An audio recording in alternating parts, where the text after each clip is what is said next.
Whoa! There. What's going on, Gary? Look who's first right there. Gary Harper's first, man. I saw him waiting in the queue with Tim and Doug Perry. What's up, Mr. Harper? Harper treated everybody. He did, man. He ain't lying. Golly, he's had a hell of a weekend, hasn't he not? Yeah, I bet he's tired of the wind, too. I told him if he had turned those windmills off, that wind was shutting down. Man. We talked about that. So get his pool cover on. Get the pool cover on. It'll help. Shut the fans off. Close the door. Windmills off. Holy cow! How's it going, Gary? What a beautiful weekend, right? Did you get out and play in the garage a little bit? I see the cars all in different spots there. Yep.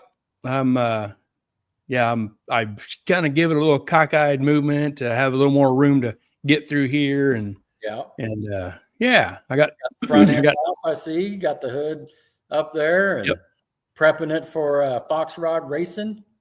Yep, I'm moving some stuff, going to relocate some stuff, so just kind of getting that stuff apart for relocation, and but that'll happen down the road. But I need to get it undone right now before I take it to Keith. So yeah, you're prep working it. That's right. That's it. I'm doing the prep work. Work for 2 shops. Man, I'm excited. We got Tim coming on later, man. Weld Racing. I feel like we're going to get an inside tour or something. This guy is on it. Yeah, like you said, when we set this up, it'd be like a virtual tour. Heck yeah, man. I wonder if we could talk him into giving us some discounts, or maybe everybody watching give him a discount or something. Wouldn't that be cool? I don't know. I don't know if he's got that kind of pool there. I don't know exactly what's going on, but it's worth a shot. You never know. You never know. What's old Harper saying? His ass is dragging. What's he doing? Yeah. He says, my ass is rubbing out my footprints. I'm dog tired. Oh, tired. He dog tired. Awesome. He should be tired. Yeah. No we got Jim Lauer says, hey guys. Hey, Jim.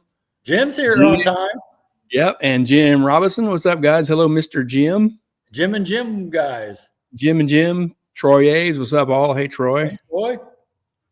And there is Miss Shannon Wise. Miss Shannon, Kansas City in the house. Blake Thompson watching. Hello, Blake. Right on. Shannon Wise. Man, what a week. What a week. What do we got? One more weekend, and it's race weekend, 4th and 5th? Yeah. You got one more free weekend to tidy up the loose ends on the race car. There you go. Well, I'm tidying. Yeah, Doug Perry. Hi, guys. Doug is a regular every Sunday night. Doug, we appreciate you coming on and hanging out, buddy. Yeah, I appreciate the shout-outs on the Facebook too, Doug. Appreciate that. Sir. Look at that. There's Chris Nichols. What's up, guys? Chris says, hey, Chris. G-Force in the house. Yeah, we was just talking about him in the background a little bit. Heck yeah, Barry Peters. There's Barry. Evening, gents. Hello, Barry. Yeah. Yeah, it's going to be a good time. I wonder if the Vamp Racing Series will be brought up at all tonight. You know what I mean? Yeah. Think that what do you think the over-under on that is? You think that's pretty positive? I believe so. And you bet that way?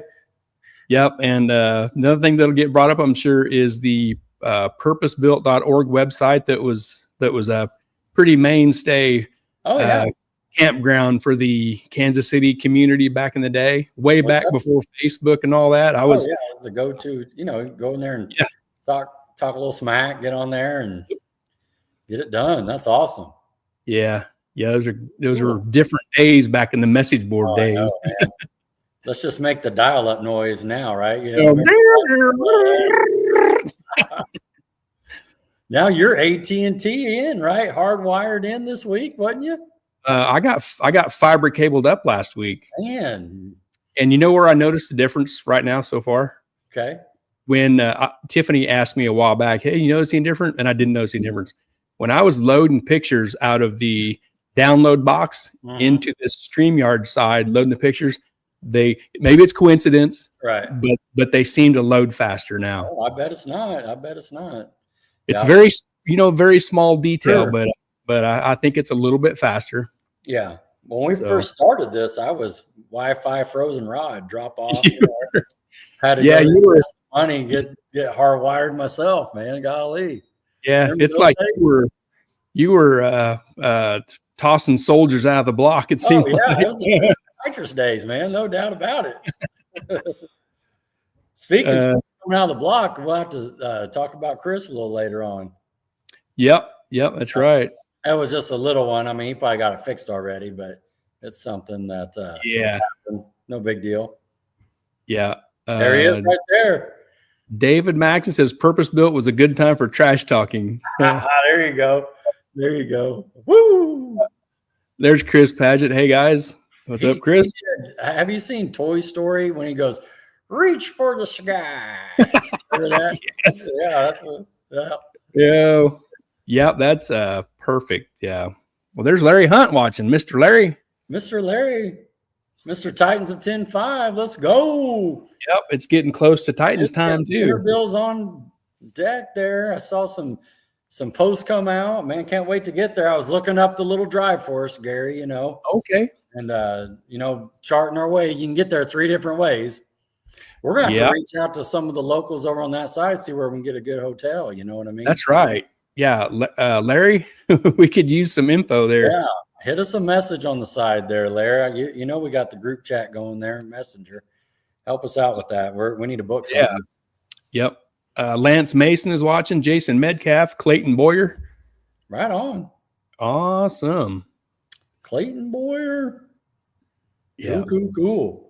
Jason, well, that's good, man. I know you've been getting that back end all prepped up. You got the car turned around. That's I can know that's good news because that means the back end's done. Where you had to do the wing and then do all the removal of the sensors and getting all the stuff out of the way so Keith can, he's got a chainsaw. That's right. Just chainsaws that thing right up, And so that's what's going on. It's best just to walk away. You know what I mean? Yeah. Let me look at that stuff. You know what I mean? Yep. Yeah. The deck is, it's the holes are ready for the wing, and I got all that cleaned out back there. And I was talking to Keith the other day, and I was giving him updated. I said, hey, it's all cleaned out back there. Everything's out of the way. I said, man, it looks like I'm parting this thing out. It's so empty back there. There's all the weight you're losing, man. Come on, right? Man. Don McGinnis says, what's up, kids? Hello, Don. Don from Topeka. Coming in. Here's a hotel deal. Larry Hunt says good hotels in Russellville, 10 miles from the track, close to the Waffle House. That is a key. He's got our heart and mind, does he not? I mean, golly, close to the Waffle House. That's all he had to say. He's like, hey, it's double the price, but it's close to the Waffle House. Oh, lock it in. I'm not scared. No, lock it in. We'll make up the difference in waffles. Yeah. Russell Foremanville. That's it. Do they name a town after him? I think so. Yeah. Man, the water tower is the shape of a piston. It is. Piston and a rod. What's up, B-Wise? Good evening, fellas. Speaking of the Foremans, man, did you see James Foreman just laying it down? We'll have to see if we can bring that in. That was pretty cool, man. James was just rolling with the black marks, man. That was awesome.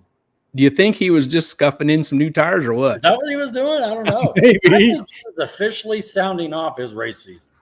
You know what I mean? Maybe the throttle stuck. Is that what it was? We could have had our hand over our heart right then. I figured it was like the national anthem with the flags going and stuff, man. That was awesome. All the smoke and the oh yeah, man. That was big block rolling. Woo! That was awesome. Yeah. Mr. Harper has something to say. He says, just a heads up, boys, the track grinder is in the house. Small bumps. Nice. Yep. Small bumps will be taken care of before the April 4th test session. He means, and that's Friday the 4th. Chris Maybrier keeps buying the equipment to make Mid-America the best it can be. That also means get out and support and race at Mid-America. Right. Go support the darn track. Even if your car ain't running, come out and get your corn dogs and your fries. Well, I got to go get my trailer next weekend and drag my golf cart back home. That's my race car. And, that's for right. the time being. I know there was a couple racers that were in small tire that were out last year, but they showed up and put in the pot, even though they didn't bring a ride, just to keep it going. I saw a post today where it was a track closing down. They had the big crane, you know, taking out the tower and stuff. And it, you know, had a nice little saying at the bottom, you know, you're complaining about how long it takes to clean up oil and, you know, starting line and the tracks, blah, blah, blah. Just remember, this one ain't here anymore. So go support your local track. And that ain't no doubt about it. You know, got the Maybauers and the Harpers working their tails off to keep Ark City rolling. Yep. It's never been more alive. It's awesome. And we appreciate it a ton. Yeah, ain't no doubt. Here, once again, investing, right? Investing with the grinder and stuff, all those small bumps, which is going to make a huge difference. Huge difference. I'm excited for this. Yep. And Mr. Harper has talked about that stuff. You know, he'll see them little 1/8 differences in the straight edge and all that stuff bugs him. He strives for perfection, and he's going to go after it. Yep, absolutely. And he's got a great owner that listens and is not afraid to invest. So that's a great, you know, partnership right there. A great team. Yeah. We're lucky to have them in our location here. Oh yeah. It's our local track, you know. Cool. Chris Paget says oil cleanup today was quick. All my friends pitched in on my fuck up. Oh yeah. Dang it, man. Oh man, that's all right. I'm just glad that's all it was. Looked like a quick fix, maybe a little pan, and let's go. Yeah. I seen that picture he posted on Facebook of the broken pan. Dang it. Yeah. That's the leaker. That is. He found it. Found the leaker. You know, there's a leak. You know, a little bit of JB Weld will get him off the island, but you know, an oil pan, he'll bring him by Gary's, get a little bead going. You know, get a little rod, put a little rod in there. That broke clear down into the threads. Threads, did it? Yeah. Yeah, that's I would throw that right in the dumpster. Is that a pull and toss? Head her to the dumpster. Yeah. Cool. What's up, Nick Roberts? There's Nick. Nick was out testing. He says, "What's up, guys?" Keith was down there with him. He was testing the DR3s. That's right. Yeah. Cool. Here's Curtis Sprayberry. He says, "I got 2 of them new Mad shirts Saturday. They are nice." He's rubbing it in, Gary. He's I got 2 of them too. You just don't know. Is that the one with the flag on it, right? That's the one you wanted? Yep.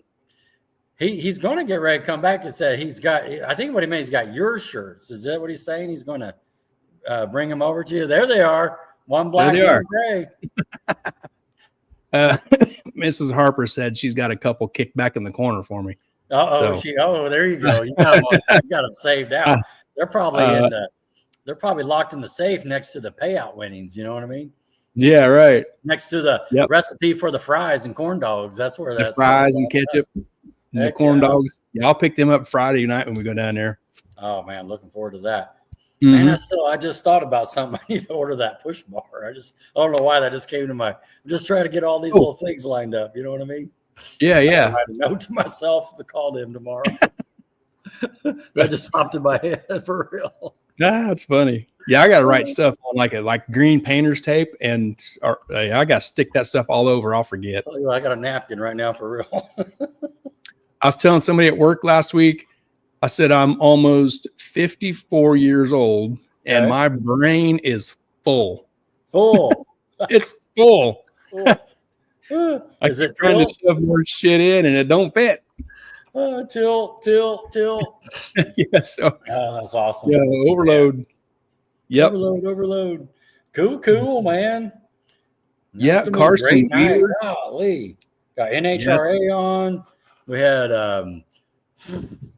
some exciting news in racing. Did you see a little rumor John Force might retire or something? I think you called that last year. I did. I called that. We'll see. But I haven't seen that. But I wouldn't be surprised. Stuff on Facebook. You never know. Yeah, it might be fake. You know. Yeah, we'll see. Rumors. Yeah. I feel like it's a tech night. You know what I mean? Technical night where we got coming on. Going to talk about weld reels and stuff. Yep. Oh, what's Jim Robertson saying? What's going on there? Jim says, "Stop being a sissy, Gary." Oh, that's awesome. Jim Lyers says something's full anyway. my eyes aren't brown. My eyes are green. It's not quite there. Is the full light on? It's definitely full. Well, I thought, never mind. I was going to say something. Yeah. Cool. Chris Carson Wheeler was watching. Alan Watts, Dave Music, Tony Whitmore, Chris Maybrier, Mike McDaniel, Marvin Jenkins. You got the whole Live crew here. Al Schoenwetter. What's up, Al? Yep. Chris Maybrier, man. Track owner. I'm gonna keep Chris. I'm going to keep pimping this picture of these shirts until Mrs. Harper says they're sold out. She said there was a limited supply. So they are really cool. And when I get it Friday, I'll wear it on the show Sunday. It'll look awesome. Oh, I'm looking forward to that. Look, there's Al. What's up? What's up, Al? Yep. Well, you ready to rock on some? Yeah, you got something to talk about. Let's get some local news going, and then we'll bring in Tim here from Weld. Jim says 54, Gary. You're just a pup. Just a pup. Still wet under the ears, you know. Yeah. Hey, I'm right there with you, Gary.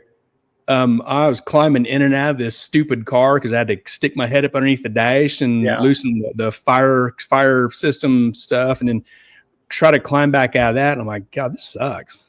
This used to be easy. It's not more. Yeah. I hear you, man. I'm sitting there popping the Advil 2 weeks ago when I was on vacation in the back, putting all that carbon back in and those panels. Oh my goodness. Al likes that shirt. Cool shirt, he says. Yeah, he's going to get one when he comes. They'll be at Arc City in May. We'll see if they still have any available. They might be gone. He may have to get with Mrs. Harper to save him. He might want you to pick him one up, and then you take it to him in Centerville. Well, if he wants to, I will. Yeah.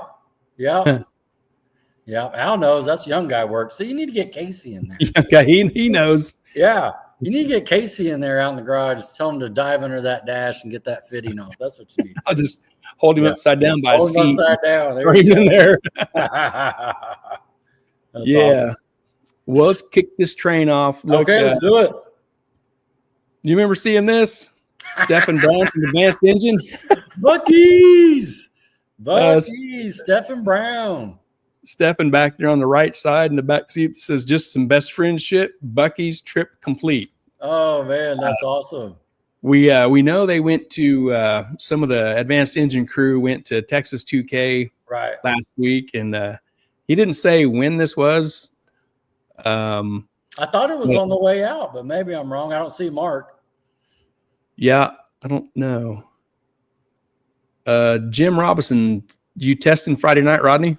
Friday the 4th. Yeah, I'm testing.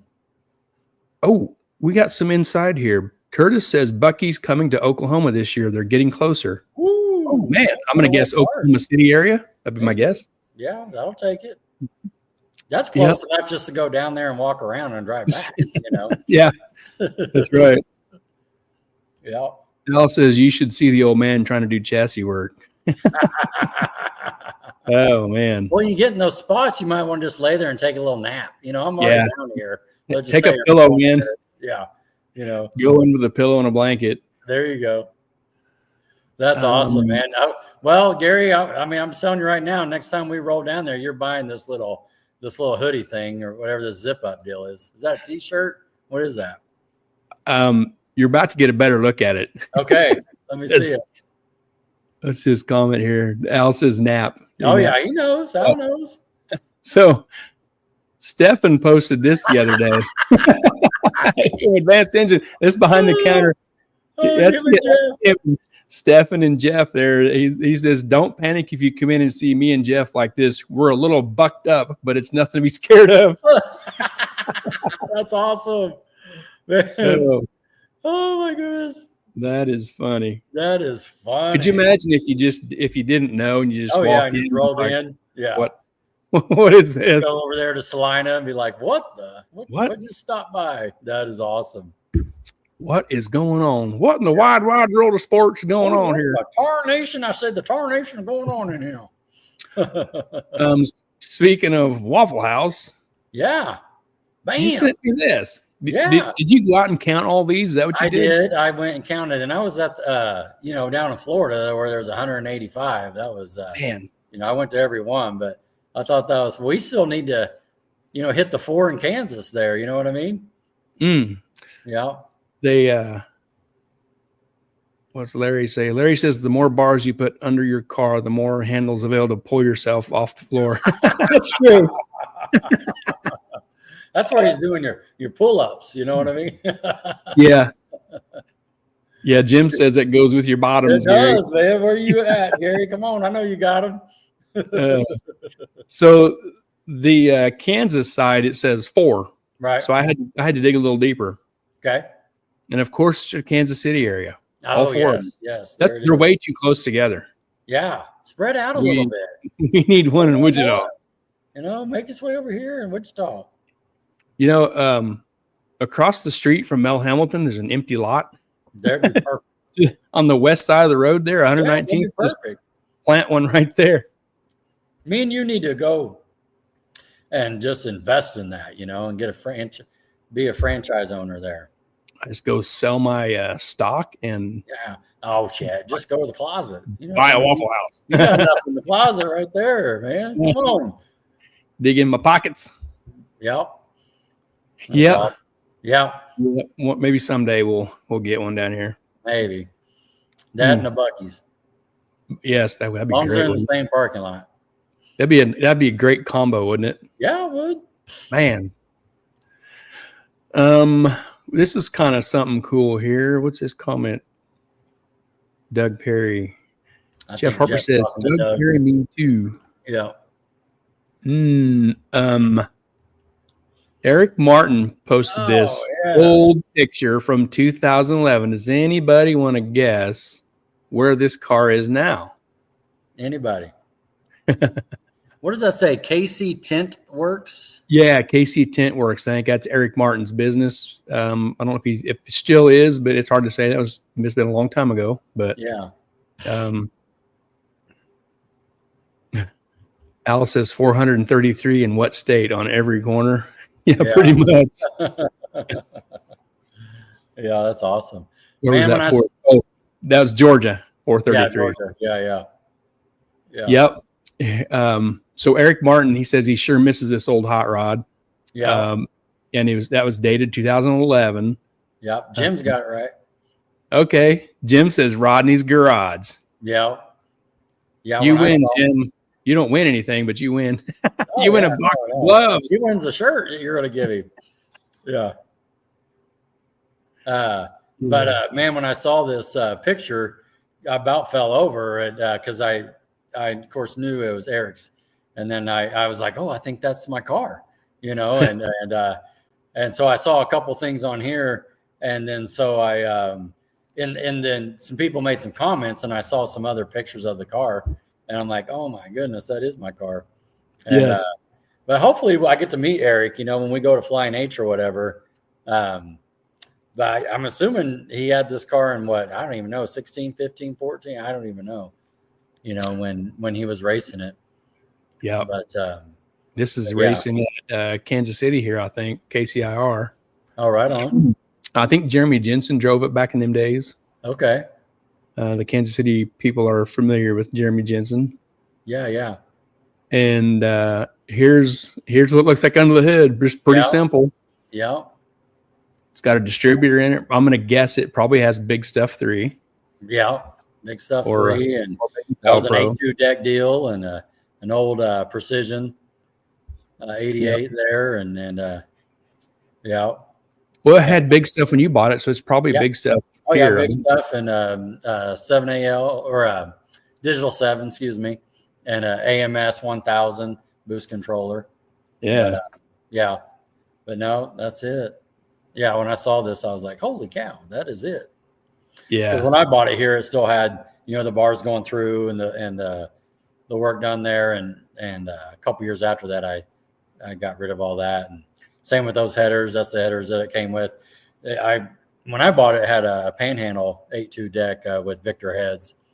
And I ended up going 70s on gas with Big Stuff with it at Tulsa, losing to Cali Mills and Panda. Oh, yeah, showing a 65 or something on me. And but yeah, man, this brought back some great memories. I bought the car in Thanksgiving weekend of 16, so I started campaigning it in 17. And Which so it has changed a lot since then. it has changed a lot. What's old Jim Robertson saying? Is he reliving some glory days there? Yeah, Jim says, when I race, I beat the car. And he says, then he follows up and says, one time. What? Yeah, good stuff. Good stuff. But yeah. I got this car out of Olive Branch, Mississippi. A guy named Eric Skoll, if I'm saying that right, had it. And he talked about Eric Martin having it and all that stuff, you know. Yeah. Because, you know, we connected Wichita and Kansas City because he was all the way out there in Mississippi. Me and Joe Ruiz went after this car. And so, but yeah. Yeah. David Maxon says, Jeremy, this is about Jeremy Jensen, did drive the car back then. Eric does still own KC Tint Works. Oh, there you go. There's a fun fact. That's cool.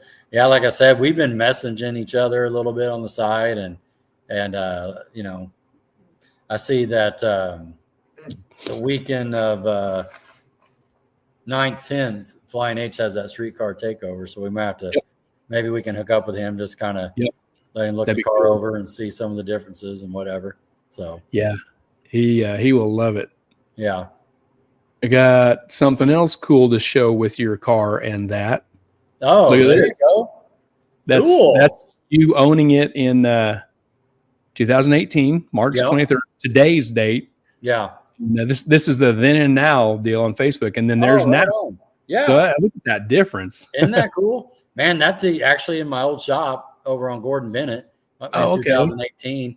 And we didn't do the Team Z kit yet, so still had all the factory, radiator support and all that stuff. But that was the motor that came in it from Panhandle, Mark Biddle, the 8.2 deck with the Riker intake and everything. And it ran good for what it was. Like I said, it went in the 70s. That somebody smart probably could have got going a little faster, but I was doing my best.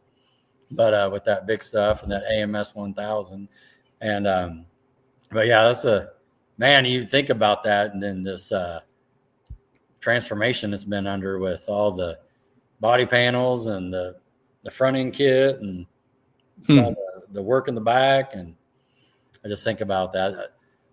I was joking with you saying the roof and quarters are original, but right. Yeah, well, that's it cool. Sure looks good, man. It looks really good, and you've done a lot of cool stuff to it. Well, a lot of cool people helped me, just like you and Lopez, and I can just name 1,000 people here. Market Advance and Ultra Color. Ultra Color, yeah, thank you. Yes, man. Yeah, they just did a great job, and so it takes a team, Your car stays so clean; it looks like you paint it every race. I appreciate that. Safe to say, right? Yeah. Oh man, it's so clean. Yeah, but that was a cool picture there, a little before and after. And man, Eric, I saw that at work, and I was just like, "Whoa, I think that's the car." Yeah, and, and even Eric Skoll, the guy I bought it from Tennessee, we still stay connected, and he'll, if I post and we win an event or something, he'll chime in and send me a message on the side or something. It's pretty cool. Yeah. Yeah. I'm thinking about getting another set of wheels. Oh, whoa. You going to go back to black? No. If I only knew someone that could help me get some, you know what I mean? I got some wealth in the front. And I think you should have Larry Hunt get you some wheels. What, Larry Hunt's going to give me some wheels? I was thinking about he might help you get with the design. Maybe no black wheels. No. Polish for the win. He'll get you some hubcaps. Yeah, give me some hubcaps. Jim says black. Yeah. No. Here's a Waffle House tip. Sean DeVore is the coworker at Globe. Sean says, order the Putnam Special at Waffle House. Gives you extra ketchup. Putnam Special. They got that on the little menu they bring out? That's right. Extra ketchup. Yep. Oh, that's funny. That is funny. The Putnam Special. I'll have to remember that. Putnam Special. Larry says, so estimate of all those Waffle Houses on your map, how many are serving drunken fools at 2 a.m.? Oh, I got all of them. Yeah. All of them. That's great.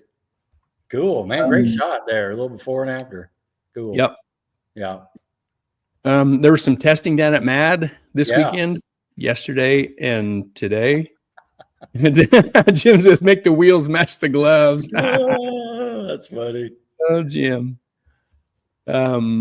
Yesterday, Chris Padgett said 2 passes on the new combo and new personal best on less of everything. I'm guessing that means less boost, less timing, less of everything than the old combo. And he came back today. Oh, you know what I mean? Let me back up. Let me back up a second. Okay. We're talking about your car. Yeah. You're ready to go racing pretty much. I'm pretty much ready. I mean, I haven't put it on the chip yet, but I got it out there in the driveway and warmed it up and heat soaked it and backed it up and drove it around a little bit and just checked the brakes, and it shifts, it backs up, you know what I mean? And yeah, I got a little video. Yeah, go ahead. Well, I was just going to say too, with this external transcooler, I also run it after I service the transmission, just to make, when I say service, I'm talking about rebuilding it. We had the lines out when Keith was doing the carbon, so I know all those lines don't have any fluid in it. And so I put that external pump on it, and, it sucks a quart or two into that whole system. So I just wanted to do that, get the air out, if you will. So I kind of messed with that yesterday, but heck yeah, man, I'm ready to do a 109. Matt Ray knows. Yeah. We got a little video of your car running here. You ready? Oh yeah, sure.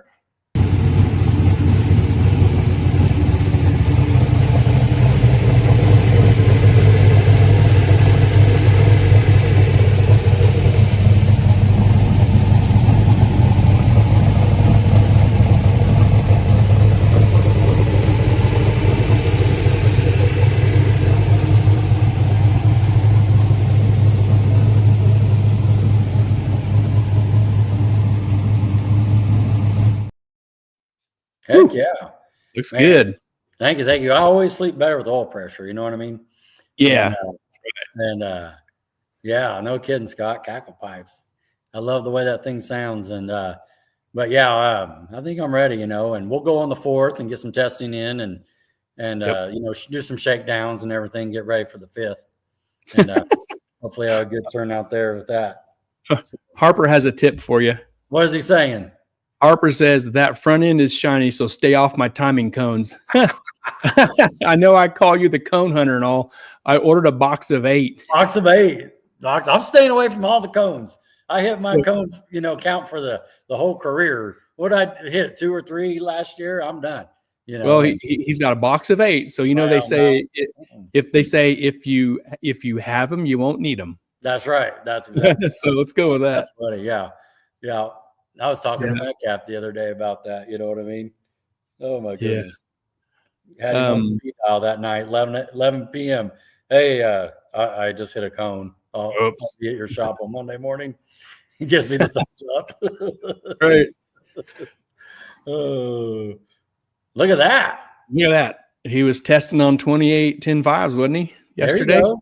Yeah. You seen some of these classes, anything on 28s? Man, that's crazy. 28s, man. Look at this. Old Brandon getting down. See Chad back there? Yep. There was a little video. I couldn't snag it. I couldn't download it, but it looked pretty good. Yeah. No, he went down A to B. So that's cool. Brandon out there testing, and that's so awesome.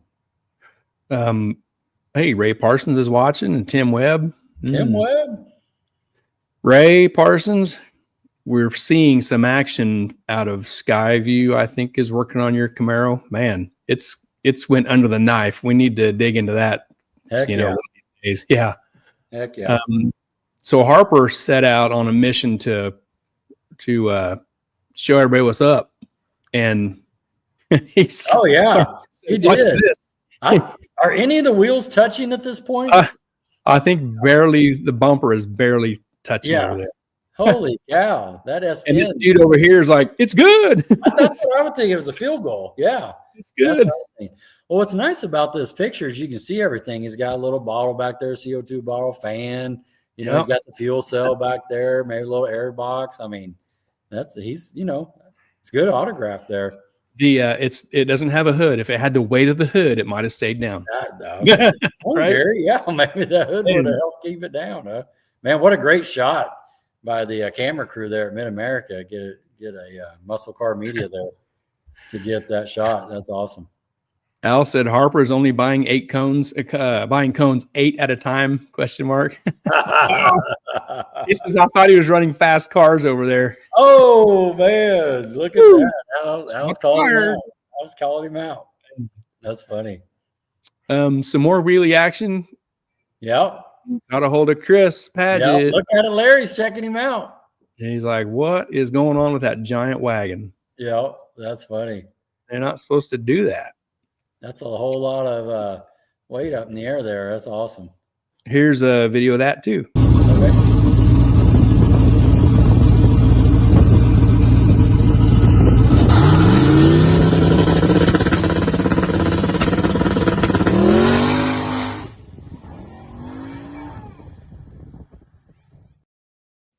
Bam. Woo! Yes. Yep. Sky. Would you look at that? Yeah, look at it, Larry. Yeah. Oh, Chris is dumb. Yeah. I think he got the 60-foot with the rear tires. I just want to say right there, that thing Man. quick. Yeah. Thing came up real quick. Yep, he'll get her fixed. It kind of sounds like he was confident that the engine wasn't hurt. So, throwing a whole pan on it and try again. Yeah. Couple comments coming up on the phone, but it ain't coming up on here. They're like Troy A's and all that sort of thing. Oh, okay. But no big deal. But this I just noticed that. Okay. Yeah. What? 146 on the rears. Yep, called it right there, Chris. 146. Yeah. Jose is watching freaking Rican. What's up, Jose? Rican? Heck yeah. Yeah, Jesse says fresh oil change. Yeah. Yeah. Scott, Keith, I talked to Keith a while ago. Okay. And he said, "Have you ever seen Scott's car in person?" I said, "Nope, just pictures." He said, "It's unbelievable how nice and clean this car is." Oh, that's awesome, man. He said, "It is super, super, super nice." That is awesome. He was afraid to even walk up too close to it. It's just don't get any dirt on it. Oh man, so nice. Oh, that's awesome. Yeah. But and I guess it's a no time deal. So yeah, so that's that. Cool. Yeah. But he comes up from Oklahoma and he comes up to Harper's track and tests, and he knows where to go. Yeah, we were talking on Tuesday, Wednesday, and he wanted to know if I was coming out today. And we just had a couple messages back and forth, but definitely want to see this car in person. I told him I'd be out on the 4th. And so hopefully he can make it the 4th, 5th as well. But yeah, wasn't he testing at the end of the year last year too? Kind of like some of the last sessions before it closed. I think he got out a couple times there off his track. And so yeah, I think so. Good to see him out. It's a beautiful car. Yep. And we just got this last minute just comment here. Oh, there's freaking Rican. Yep, he's down in Oklahoma. He knows Scott. He says, "Sup, fellas, Scott's car is super clean. Just talked to him the other day. He's ready to see me back out." Oh, yeah. You need to be back out. Oh. Tim says black wheels look killer on that car. Oh, what? I think he's got one. I think it's polished, isn't it? I see a polished wheel. Is that bad? Yeah. The front ones look better. Yeah. Harper says Scott was not able to make any runs today. The car has carpet and is clean. Yeah, Keith said it's got carpet and all, and it's so nice. Nice. Seems to be a theme. Mid-America Dragway pop. What's that? Go ahead. It's too bad he didn't make any hits, Yep. Just that's why you go test. Sort out them bugs. Yeah. Mid-America Dragway says, due to a large interest, a test and tune has been added for this Friday, March 28th. Test and tune gates open at 5 p.m. Testing starts at 7. You better lock down your front end because Harper's going to have it on keel. Strap them tight. Get that ratchet strap out. Strap it down. Make sure your wheelie skis are good. And then the weather looks good. Looks like a 73 for the high. Partly sunny. That'd be great. I'll take that. Yep. That's next Friday, testing at Mid-America Dragway. Heck yeah. Hey, and that's good when they can start off and say, due to a large interest. Oh, my goodness. That's good news. Yeah. That is good. Yeah. what I hear that says is like backed by popular demand. It's the same saying there. Yep. Because race car. Yes. Yeah. That's right. Because I wonder if Mrs. Harper will have any of those fries out there for us.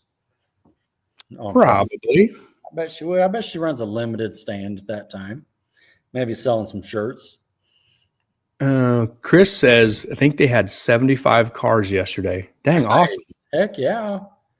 I saw a lot on Facebook and people posting, just, glad to be outside and, getting that feel and, want to hear some race car noises and smell some fuel and some burnt rubber. And this is talking about Scott's car. Mr. Harper says the EGT wires got caught on the steering shaft towing up for the first hit. Man, dang it. And he says, yes, food will be running Friday night. There you go. Y'all can eat dinner there. Yes. Get you a corn dog and a Dr. Pepper. You got it. We talked about the passing of TJ Bailey 2 weeks ago. Yeah. Yep. And this was a cool send off that they did at the Texas racetrack. And Michael Hollis made a post. He said, pretty emotional day at Texas Motorplex, but a very fitting send off for TJ Bailey.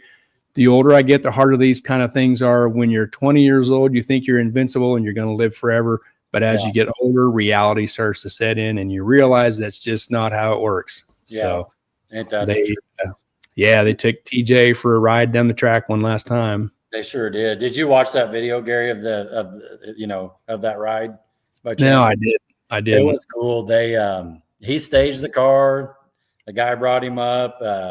Don't know who's driving and who's doing all the bringing him up. And then he went around and got in the car and it took out. It wasn't like like he floored it. And then it went down. And then the scoreboard on the left said, instead of saying a time, it actually came up love on the left side, and on the right side it said you, love you. Oh, awesome. And a lot of people there, you heard the clapping in the background and that sort of thing. And then, the video ended. So, but oh, that's cool. Yeah, that was pretty cool. Yeah. They're watching the live feed of the Texas UK.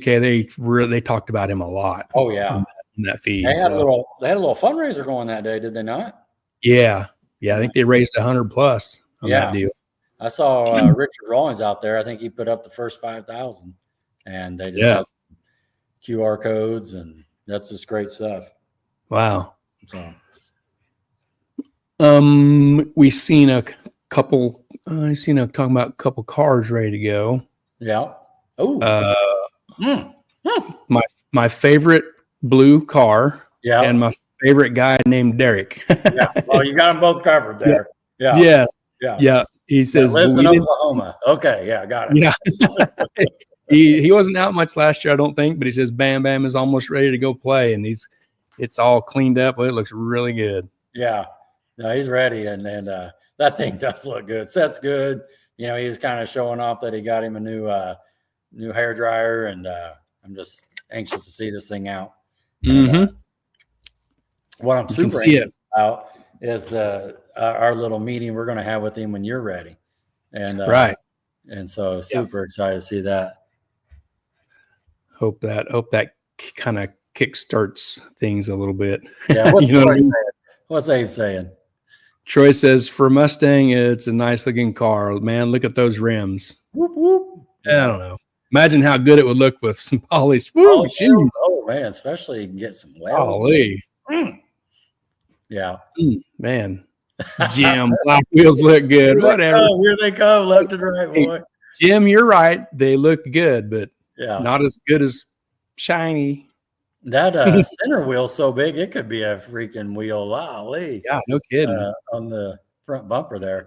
But no, good to see Derek about ready. I saw this post and someone commented, said, hey, well, where are you going to play? And he answered with one word. He said south. And, so we'll see how that goes. Yep. Yeah. So that's pretty cool. Glad to see him back in action. Yep. I mean, it wasn't like he's busy or nothing, getting married, building a house, Right. working, you know. So, but yeah. Chasing moles out of his yard and building bonfires, burning kindling. Yeah. Or whatever you call that stuff. But yeah. Noble, Thunder Valley Raceway, they are ready. To all our racers, fans, and families, thank you. Racing wouldn't be the same without this amazing community. You bring the energy, passion, and excitement that make every event unforgettable.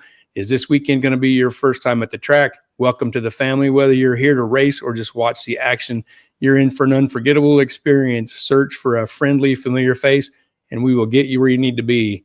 That's awesome. Noble is ready to rock. And we're going to be down there. We're going to be down there middle of August. No. Is that August? Yeah. 8th. Yeah, the 8th and 9th. Or it's the second weekend of August. Yeah, 8th, 9th. That's when it's the coolest there in Oklahoma. Oh, my goodness, dude. It's going to be so rotten down there. Woo! It's going to be terribly hot. But I like this post too, Gary. I mean, just showing, hey, tracks are open. You know, let's get in. They're testing. Yeah, Thunder Valley. I think I saw some stuff with Tulsa. You know, Arc City had 75 cars. Let's go. I mean, it's that time. I love this time of year. You know what I mean? It takes me a week to get used to daylight savings time. We got March Madness basketball on. You know, people are getting their cars fired up, and let's go racing. Yep, tracks are ready. Harper's ready. He's killing it down there. He's killing oil pans and bumpers already. Yeah, and now he announced that he's got the level 2000 tracks. What was that grinder here now? Track grinder, track grinder that Mr. Maybrower kindly got for the community. That's just fantastic. Shout out to the Maybrowers. Always trying to improve, man. Can't stop, won't stop. That's right. Mocan had a little post. We've been to Mocan before. Yeah. And we saw where they did some paving on the east side. You know, they put down some asphalt over there. They say next on the Mocan improvements list is the turnoffs at the top end. Yep. We are starting with the first turnoff. It will be completely rebuilt and widened thanks to Mason Logan Paving for their help with this job. That is awesome. So man, that's good. An area that needed a little widened. I remember that. We went there that one time. What was that? The Hot Summer Nights? Hot Summer Nights, yeah. And it led up, it made that. I mean, it was hot. It was during the summer. Yes. And so, that is awesome. And we'll be back there too this year. What time? See, that's June 13th and 14th. Okay. Oh, yeah. So we'll see how we do there. Get all that fixed up. What's old Al saying about Titans in Oklahoma? Al says, Challenge of the Titans, Oklahoma in August. Man, you're not kidding. You ain't kidding. Yeah. Dang. You ain't kidding. We're about ready to bring in Tim. Mr. Tim? We were talking about early on, we was talking about James Foreman. Yeah. And we got that burnout video. Watch this. Oh my goodness.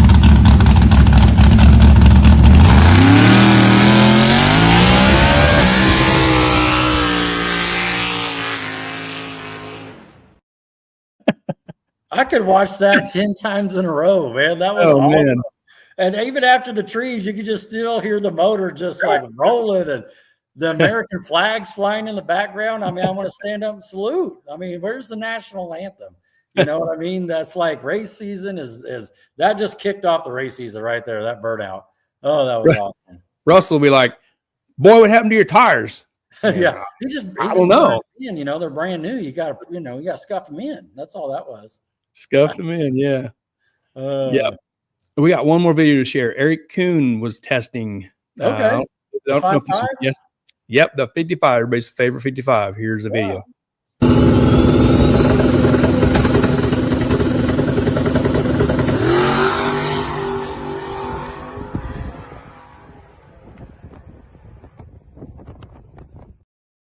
Oh, look good too. Look good. Love that car. Man, some good looking wheels on it. Did you see that, Gary? They were pretty shiny. Pretty nice. That's a beautiful car. That's another one of those cars you just want to, go in person and walk around it a little bit and just check it out. It's a very nice car. Al talking about the weather in August is if it was easy, everybody would get in it. Oh, yeah. Ain't that the truth? Yeah. Cool. Yeah, I'm excited to hear from Tim. Hear a little racing backstory and talk about his, talk about Weld a little bit. Have you heard about Weld little shop in Kansas City? With Pro Charger Well, and Automotive. are you kidding? Yeah, no, it's a little thing every day. They take aluminum and press them, and next thing you know, I weld it. Oh, yeah. Man, is that what you're talking about? Yeah, they got a building and everything. Oh, well, we're going to get to Tim right now. Before we do that, let's give a shout out to our partners here real quick. Okay. Shout out to our awesome 2025 partners, Mid-America Dragway, Ultra Color Collision Repair, Mobile Recon Mobile Detailing, Titans of 10.5, the fastest small tire series in the Midwest, Sandland Iron and Metal Auto Salvage, and Harry Street Carpet. Thank you to these awesome partners partnering with us on our podcast in 2025. Woo! Yeah, man. Appreciate you guys. That's awesome. Great group of businesses right there keeping us going. Yes. And you'll see them around our border here. You can see them there. All good stuff. Mr. Harper says John Ketch was there today and had set his personal best. Oh, heck yeah. Heck yeah. Well, didn't Chris mention that he ran a personal best as well before he, dug it in like that? I thought I heard that or seen that on his post. Yeah. I'm sure there's 2 or 3 personal bests there. I mean, why wouldn't there be? I mean, golly, that's fantastic. Maybe I can run a personal best because in a couple of Fridays, I will not be upset about that.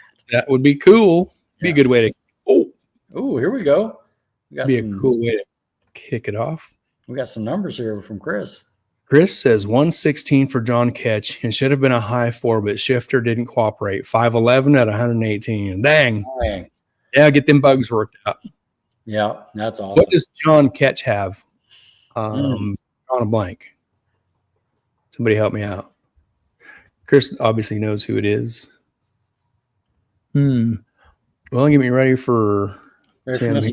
Get me lined up there. Yeah. Are you ready, Rod? I'm ready. I want to learn about some manufacturing some wheels. Maybe we can talk me into a discount. You know what I mean? Oh, come on. You're crazy. An extra set for the rears. Here's Tim Perdieu. Hey, Mr. Tim. What's up, guys? How's it going, Tim? Good seeing you. Thanks for joining. We're doing good. So you want to order some black wheels? Is that what I keep hearing? Dude, you guys don't make those. Ooh. Is that even allowed? I'll tell you, I'm an old guy. I'm 60. I like all polished. So I know what Jim's gonna say. Jim's gonna say black, but nah. If you notice my wheels are black and polished. So I can't get the wife to let me do all polished on them. Yeah. No, that's it. Well, I'm glad you said polished too, because I've seen Gary hit the eject button once or twice on some of the people he brought in, and I knew that was getting ready to happen. If he would have said black and he would have said eject. And so what happened to Tim? Oh, internet issues. I don't know. Yes, I don't know. Lost the fiber. It's last week or 2 weeks ago, did he not? Yeah. Oh yeah. Chris said got that split bumper, that gunmetal gray split bumper. Okay, gunmetal gray Camaro. Okay. Yeah. Split bumper. That out there. There's Doug Perry. Says, what's up, Tim? What's up, Doug? Yeah, we know Doug there. Cool. Yeah. Doug is a Sunday night regular. He is. And you're right. Oh, Chris Nichols made it. We were talking in the pre-show there. Yeah, I see him in there. Chris and stuff. I probably should have hired a secretary and took down notes of all the things earlier on. There's a little bit everybody jumping in there with stuff. I know, man. No kidding. So what do you well, let me start from the beginning, Tim. We always bring everybody on and we always talk about a little bit of racing, and the cool part about you is you get to talk a little bit about Weld. Most people we bring on are not don't work for a cool, car manufacturer there where you can bring on that extra spice to the show here. So I'm super excited about that. But I know we talked offline a little bit, and then in the comments you would talk about Vamp.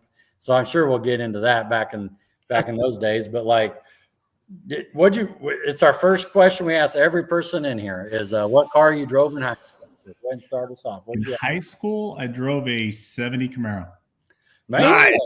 Yeah. Oh, really? That scores some points. Yeah. My dad, did that and helped me out with that and everything. I was like, all right. And what's crazy is I went from that to big cars after that. I went to a Ford Thunderbird and a Mercury Marquis. And you did. I was a big person. I wanted a big car. I wasn't into hot rods in high school. Yeah. I want to cruise the highway. Yeah. Yeah. Oh, that's awesome. I kind of went a different path than what most racers do. I went from that to big cars and then to mini trucks. Time in Florida took out the mini trucks. So, yep, that's mine on the right there. That was back in probably 87, 88. That was, wow.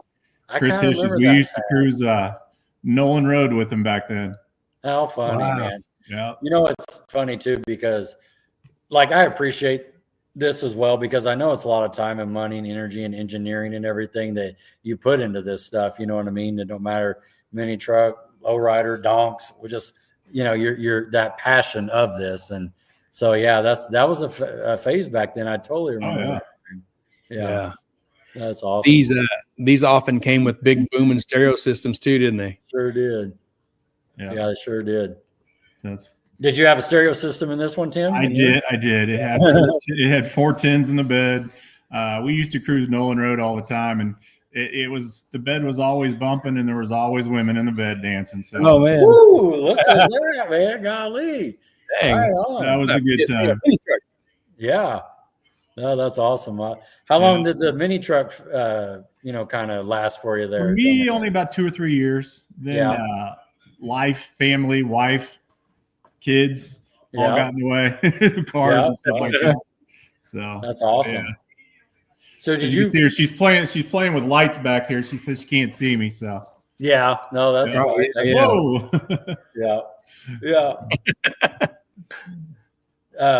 Did you grow up in the Kansas City area? Or I did. Grandview, then Independence, and then out here in Blue Springs. So I've always been here for the last 60 years off and on. Spent some time in Florida for a little while and stuff like that. So. Gary, I noticed a Waffle House that was Bonner Spring, not Blue Springs. Oh, okay. Yeah. I got a Waffle House like less than a half mile from me. Oh man, blah, blah, blah. You're just rubbing it in. With the eject. There, hey, see that? There you go. I saw you eject him. That's what happens. Rubbing it in. Yep. I never get to go. My wife don't like Waffle House. We man. You can come with us or in Kansas City. You got free seat anytime. I'll pay you. Hey, Barry Peters got a question. Barry says, is that Mindy? That was Mindy. Yeah, cool. Yeah. Don McGinnis says, hi, Mindy. Yeah, everybody knows he's a legend. See what I'm saying? She was the boss on Purpose Built, so everybody knew her. She made sure everybody knew her, and if you got the look, you were in deep shit. I mean, so take it back.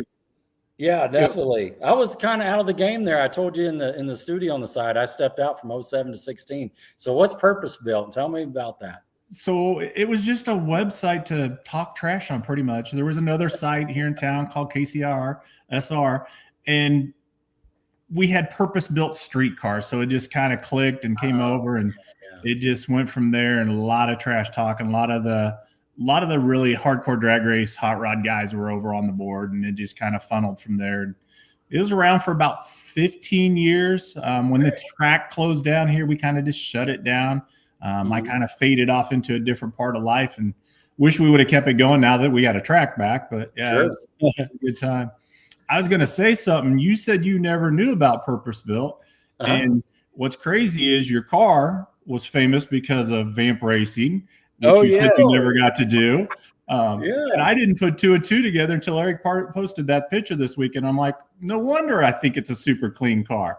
Because back then it was the car that I really watched a lot in Vamp. I mean, it was one of the top cars in the drag radial side. Oh, that's fantastic. That is fantastic. What a small world. Yeah. And to bring it back on a chance, I just saw it on Turbo, or no, I take that back. One of the ads, you know what I mean? I had 3 cars picked out, you know what I mean? You look at 100 and you get down to 3. Right. And I went and touched one and I brought it back, and what a deal, man. That is, that is so crazy. Yeah. I was sitting there going, hold it. I know that car. And then you guys started talking about it. All right. Now it's all starting to click. Yeah. Yeah. Gary, did you get on that website back in the day? Yes, I did. Way back, way before I moved here 18 and a half years ago. Oh, yeah. Yeah. KCSR.org or whatever that was. Yeah. And then what was funny is you were talking about dial-up earlier. We used to be on dial-up when we started Purpose Built. you couldn't use the phone because we were sitting there setting That's up right. the That's website right. and stuff. Yeah. So That's funny. it was a fun site, a lot of trash talking. We helped promote Vamp series and stuff like that. Sure. We had some of our own little races that we would put on Friday night grudge night. So we had stuff called Pill It to Kill It. So that was the end of the year stuff. Who's your bitch? So that's where you just called out people and stuff like that. And there was times where we would have 75, 80 guys show up from Purposeful on a grudge night. So, and we would try running a little race within grudge night. So it was some fun times back then. That's awesome. That's cool. Met a lot of people, got a lot of good friends from there and stuff like that. Two of my best friends I met through the website and stuff like that. So yeah, great times back then. Great times.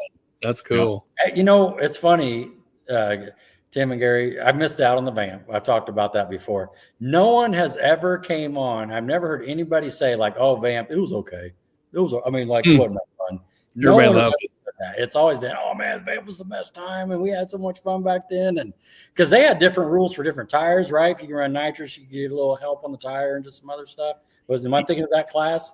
It covered everybody. So nobody was excluded at all. It had 14-second street cars all the way down to the drag radio class, 8.5 class, 9.0 classes and stuff like that. So it was truly a family fun time. Yeah.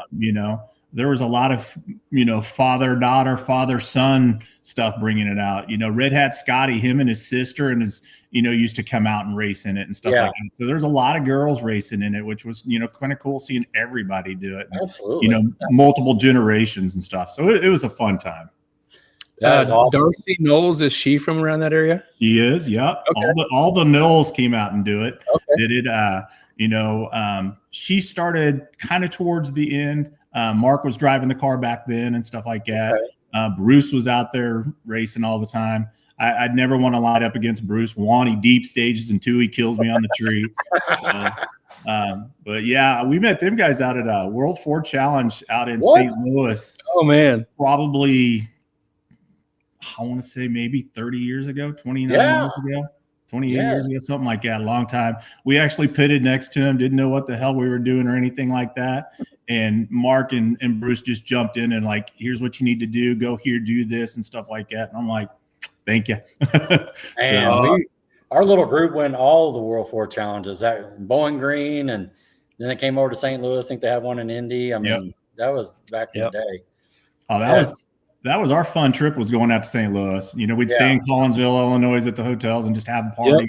So that's it. Speaking of the Vamp too, one of the best stories, I think it was at Tulsa. Rich Frost was telling a story with him and Tim's brother, Tim Webb's brother. Help me out, Gary. Chris. Chris. About how they were in the same class, and it basically came down to the last race, and whoever basically made it to the final won out by half a point or something crazy like that. It was just, what an exciting season, you know what I mean? To just be a part of that's pretty cool.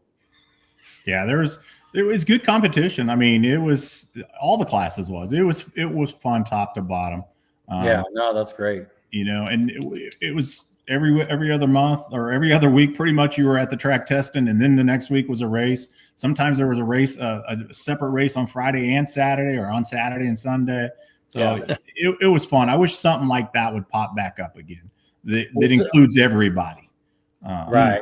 Right. Was all the races at KCIR? Did it go to track or? For the most part, towards the end, we ended up going down to Mocan there, and then once KCIR closed, they went up to US 36 and had a few up there, stuff like that. So it was fun. It's got me hooked on Mocan. I still, Carl and them guys down there, I just love that facility. It's just a little tight facility that's family fun place and stuff like that. I kind of like those facilities better than the big strung out ones. Sure. No, I understand. No, you get that feel at Arc City as well. I know what you're saying. Yeah. I need to come down onto that side and over, Kid and all those other places there and venture out a little bit more. We really don't race. We play more than we do race. I really like to go to the Titans races just because we can go watch Frosty and all them guys, whip up on everybody.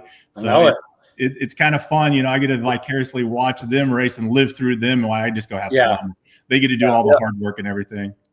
Yeah, he's the champ. We'll have to see how it goes this year, but he's the champ. I talked to him a little bit today, and I think everybody's going to have to step up the game because from what I'm talking to them, it looks like they're stepping up theirs. Oh, yeah, dude. There's no doubt about it. Him and Chris there, you know, I mean,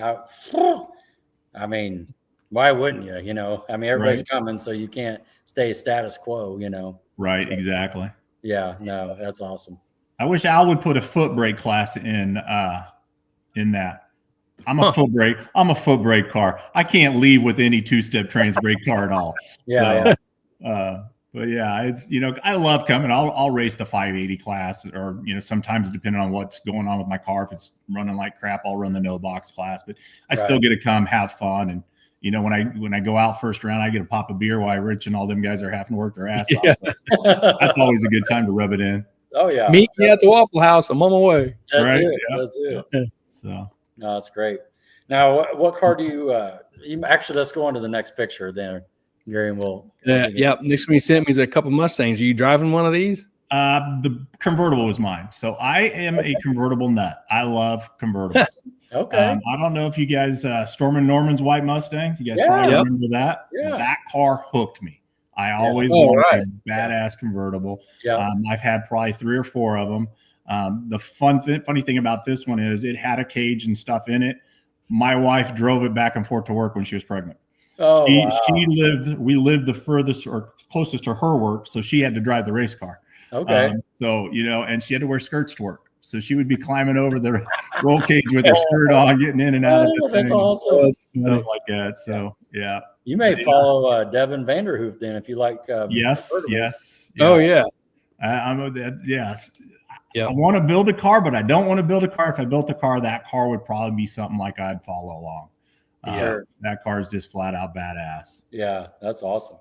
Hey, Al Schoenwetter is chiming in here. He said foot brake / bracket car race or foot brake heads up. Foot brake heads up. There you go. There you go. Something to stew on, Al. Yep. You know, and I'm biased because it fits my car. There's a lot of cars that are new edge cars that don't have trans brakes and stuff like that put up a decent number, but there's nowhere for them to really go play.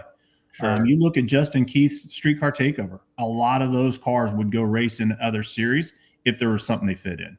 You Good know, point. and stuff like that. And that's what I keep looking at is like, where is there a place? No, there's really no place.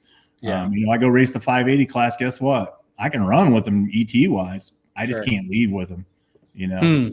Right. And that's maybe this will kick something off. You never know. So. Yeah. Good point. What I do here? Al says we'll take under advisement. Oh, there you go. I have to laugh every time Al drives through the pits wanting to know if this is a Tim 5 car or something like that. He always asks me, and I just kind of laugh about it. I'm like, it's posing as one. No, it's not. So he hit me up at Ozark, or was it not Ozark? It was Mokian. Come by and he's like, well, it sure looks like one. I'm like, no, it's too slow for that. So Chris Nichols here says, hell, I'd build another car for that class, Tim. I know you would. So why don't you just buy mine, Chris? So then the next thing Al would say is, well, we need to fund it. Find some funding. Oh, yeah. There you go. I got something in the works on that. I'm working on something. So. There you go. I can see that happening. So how long were you in this Mustang? About 3 years, and then life kind of took over. I went to a 2000 GT, played with it for a little bit. And then the funny story on the 2000 GT, I was going down to I think it was a fun Ford event at KCIR. Okay. I went in to brush my teeth, and there was a pregnancy test on the counter there. Oh, so I got to go race that day, and I just found out that I'm expecting a baby. My wife even told me she was pregnant. That's how she told me. 5 minutes before I had to walk out the door to go to a race. So, who's this? Yeah. So, whose test is this? Yeah. So, yeah. Then we kind of whose brush is this? Yep. Kind of got out of cars for a little bit. Sure. Dealt with life and having fun and stuff like that. And then I think you have the next picture. She bought me a car for my 40th birthday. Hang on. Al is still cooking here. Yeah, Al's got questions. Al says, "What ET range? Mid fives? Question mark." That works for me. That's the goal I'm chasing. I've been a 562. And I think a 550 class would be, and the other thing is it might need to look at safety stuff.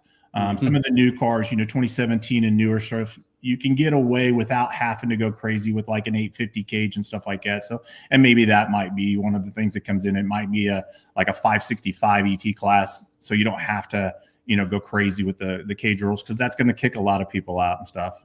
Yeah. I'm fighting that now. My car can run down to 9.0s like it is without a 850 cage and stuff like that. So, that's the other thing to look at, is what's going to fit in where you're not going to have to, sink a ton of more money into your car. Sure. Yeah. Go fast, but not too fast. Yep. Yeah. The next picture of your car stuff takes us into this GTO. Yep. So my wife bought me that for my 40th birthday, and full well knowing what I was going to do to it. So the funny story is, we went in the year before to buy a car so I could drive back and forth to work, because I was working 30 miles away. I bought a GTP, supercharged GTP, Pontiac GTP. Grand Prix. Yeah. This thing was sitting on a Burgundy, or Cosmos one was sitting on the showroom floor, and I'm like, I really want that. At the time, they were outrageously priced and stuff like that. And, it was one of those dreams. Yeah, I really want that. And then the next year, that's what she got me for my 40th birthday. Dang, that sounds all right. She's a keeper. Yes, she is definitely a keeper. Yeah. One of our first dates, I found out she liked drag racing. I'm like, okay, yeah. Perfect. Yeah, she's going to work out. This is going to be good. We're headed to the jewelry store right now. That's exactly right. We won't talk about that story. That's an even funnier story. But so she comes home one Saturday, and I'm in the driveway grinding on the wheel well lips of this brand new car that's got maybe 500 miles on it.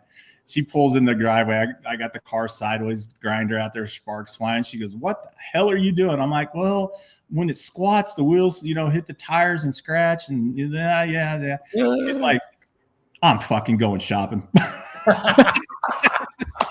She turned around, went shopping. We clearanced the wheel wells lips. So yeah. Oh man, that's awesome. This car is also how I met Chris Nichols and stuff like that. From the days. That makes sense. We kind of all, fought to see who would be the fastest here, fastest that. I was the first in the 11s, first in the 10s, and I think I was second or third in the 9s with it back in 04, 05. Yeah. All right. Here's Al again, thinking out loud.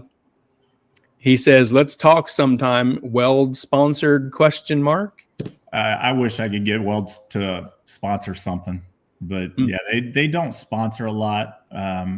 And it's one of those deals, and I get both sides of it from having a business in the past. If you sponsor one, all of a sudden you got to start sponsoring everything. It's a slippery slope to do. Same with driver sponsorships and stuff like that. It's, and I get it from both sides of it, but I got some other things in the work. I work with a lot of companies that understand what I like in cars and stuff like that. Sure. So I've been reaching out to them about, what do you think about this and what do you think about that? And they all get it, because right now that's a lot of their bread and butter coming in. So it might be something to, for them to be able to give back and stuff. Great. Cool. Keep it in the family. Yep.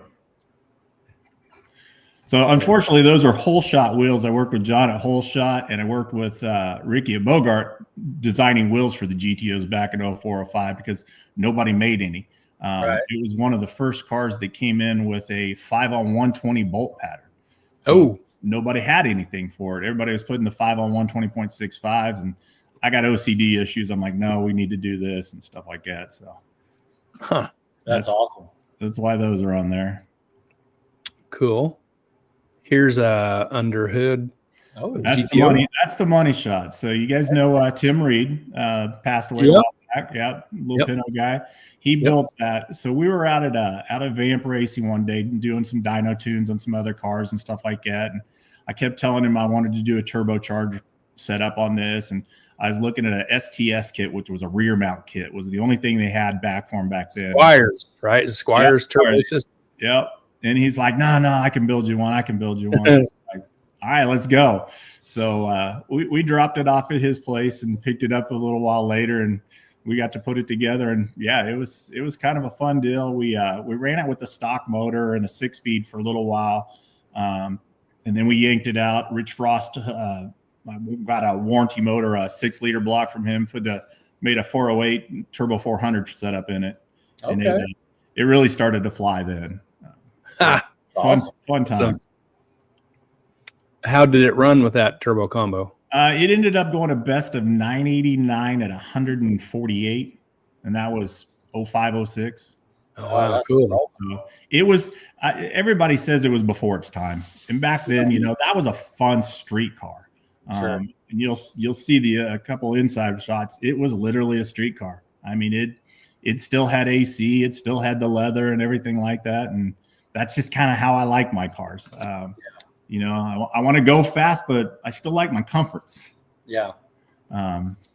That's turbo shifter in the factory, 6-speed housing and stuff.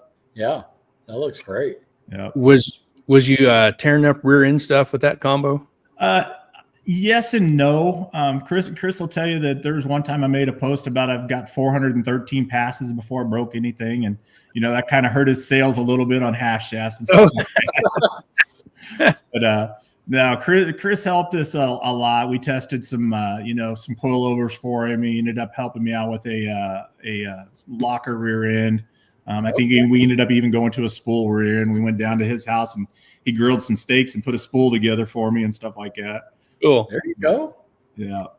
It taught me a lot about IRS and how to get them to leave and, what they like and what they don't like compared to a solid axle car. Yeah.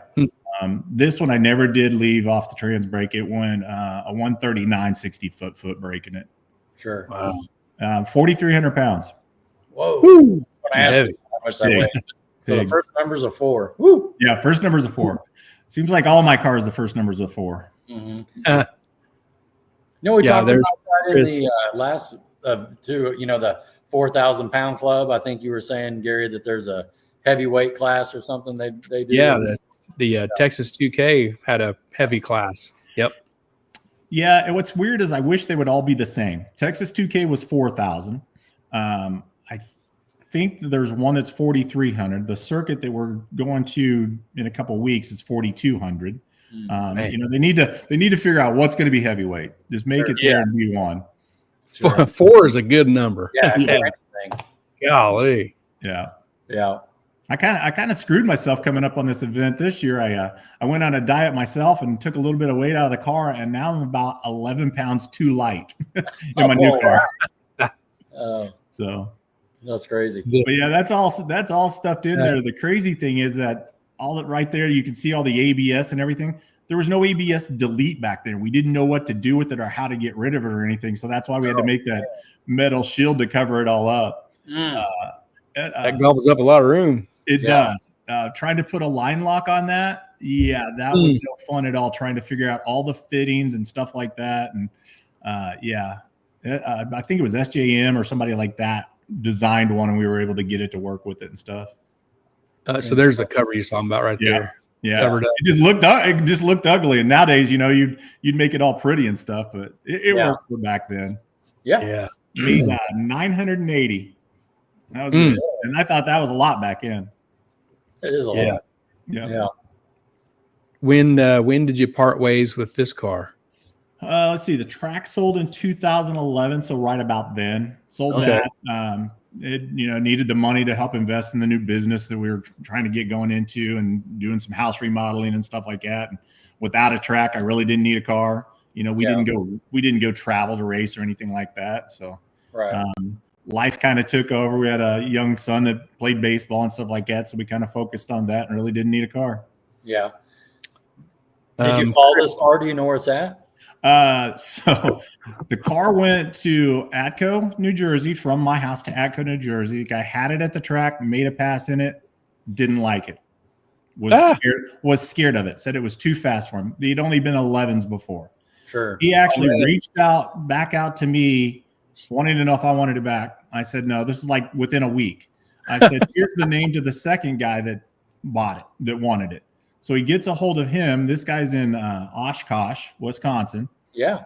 Sells it to him for less than what he paid for it. The guy at Oshkosh calls me. We get some tunes going back and forth. He takes it to his first race, makes a pass in it, comes back to his pits, and some guy comes over and he goes, I really like that car. He goes, would you think about swapping or trading cars? I got a Chevelle over here. The Chevelle was this guy's first car. Whoa. So 2 weeks later, they trade. So it went through 3 owners, me and the other 2, within like 45 days. Whoa. Wow. Yeah. And then it ended up getting sold to some kid that did late night activities with it. And last I heard, he sold it to somebody else, and it just sat for years and years and years. And then, unfortunately, that person passed away, and their estate reached out to me asking me all kinds of stuff about it because they were trying to get it back together and stuff like that. Oh, wow. Yeah, it was kind of crazy those first few weeks. And you want to know the kicker? I sold it for $19,800 back in 2011. Those cars right now, 25, 30,000. It's crazy. Yeah, it is crazy. I never would have think when I asked that question, I wasn't seeing that answer coming back. Yeah. That's incredible. Yeah. Chris Paget chimed in. Chris says, I'll revamp the circuit rules next year. Add some weight and come line up, old man, he says. Chris, I met Chris a couple years ago during a circuit drag and drive event and stuff like that. I just fell in love with his wagon and the fact that he drives that bitch everywhere. Yeah. So good guy. I was talking to him today about his issue and stuff like that. He's putting on and sponsoring the heavyweight class. For the circuit next week or in 2 weeks and stuff like that. And, last year I raced my car at 43.19 all year long. It was in between 43.19, 43.59 with how much fuel I put in it. So I've lost about 49 pounds, and we changed the car up a little bit and we scaled it. And without gas, I think I can get it to 4,200 without gas, without a full tank of gas or 3/4 tank of gas. It was like 41.94 or something like that. And I'm like, seriously? So, but Chris, we might just put a full tank of gas in there and come whip up on you. I mean, I know what you're chasing, and I know what I'm chasing, and I think I can out 60 you while you're doing your wheelies and stuff. That's right. He's swapping oil pans. Yeah. That's awesome. That's all right. I'll drive by him with the windows up, the AC cranking while he's in there, toasting up. Yeah. Fun times. Yeah. Now we get into the Camaro there. So that was a couple years ago. That was a fun time. I went down on Friday with Jason Golden, and this is a little drag and drive event. We actually raced deal, right? What's that? It's like a weekend drag and drive, isn't it? Yeah. Perfect drag and drive events. Friday, Saturday, Sunday, come home and stuff. This one we raced at Moquin. We drove the back roads down to, I believe, Bentonville, Arkansas, and then drove back and raced. But Jason was lining me up on Friday, and he's like, man, that thing's leaving hard. It's pulling the wheels. I'm like, Jason, this car's never pulled the wheels. And every pass he kept doing it. And then finally the wife gets down there later, and she's like, yeah, it's yanking the front end. I'm like, bullshit. The car doesn't do that. So, Tim Gurley snapped that photo, and I'm like, guess it does pull the wheels. There you go. That's great.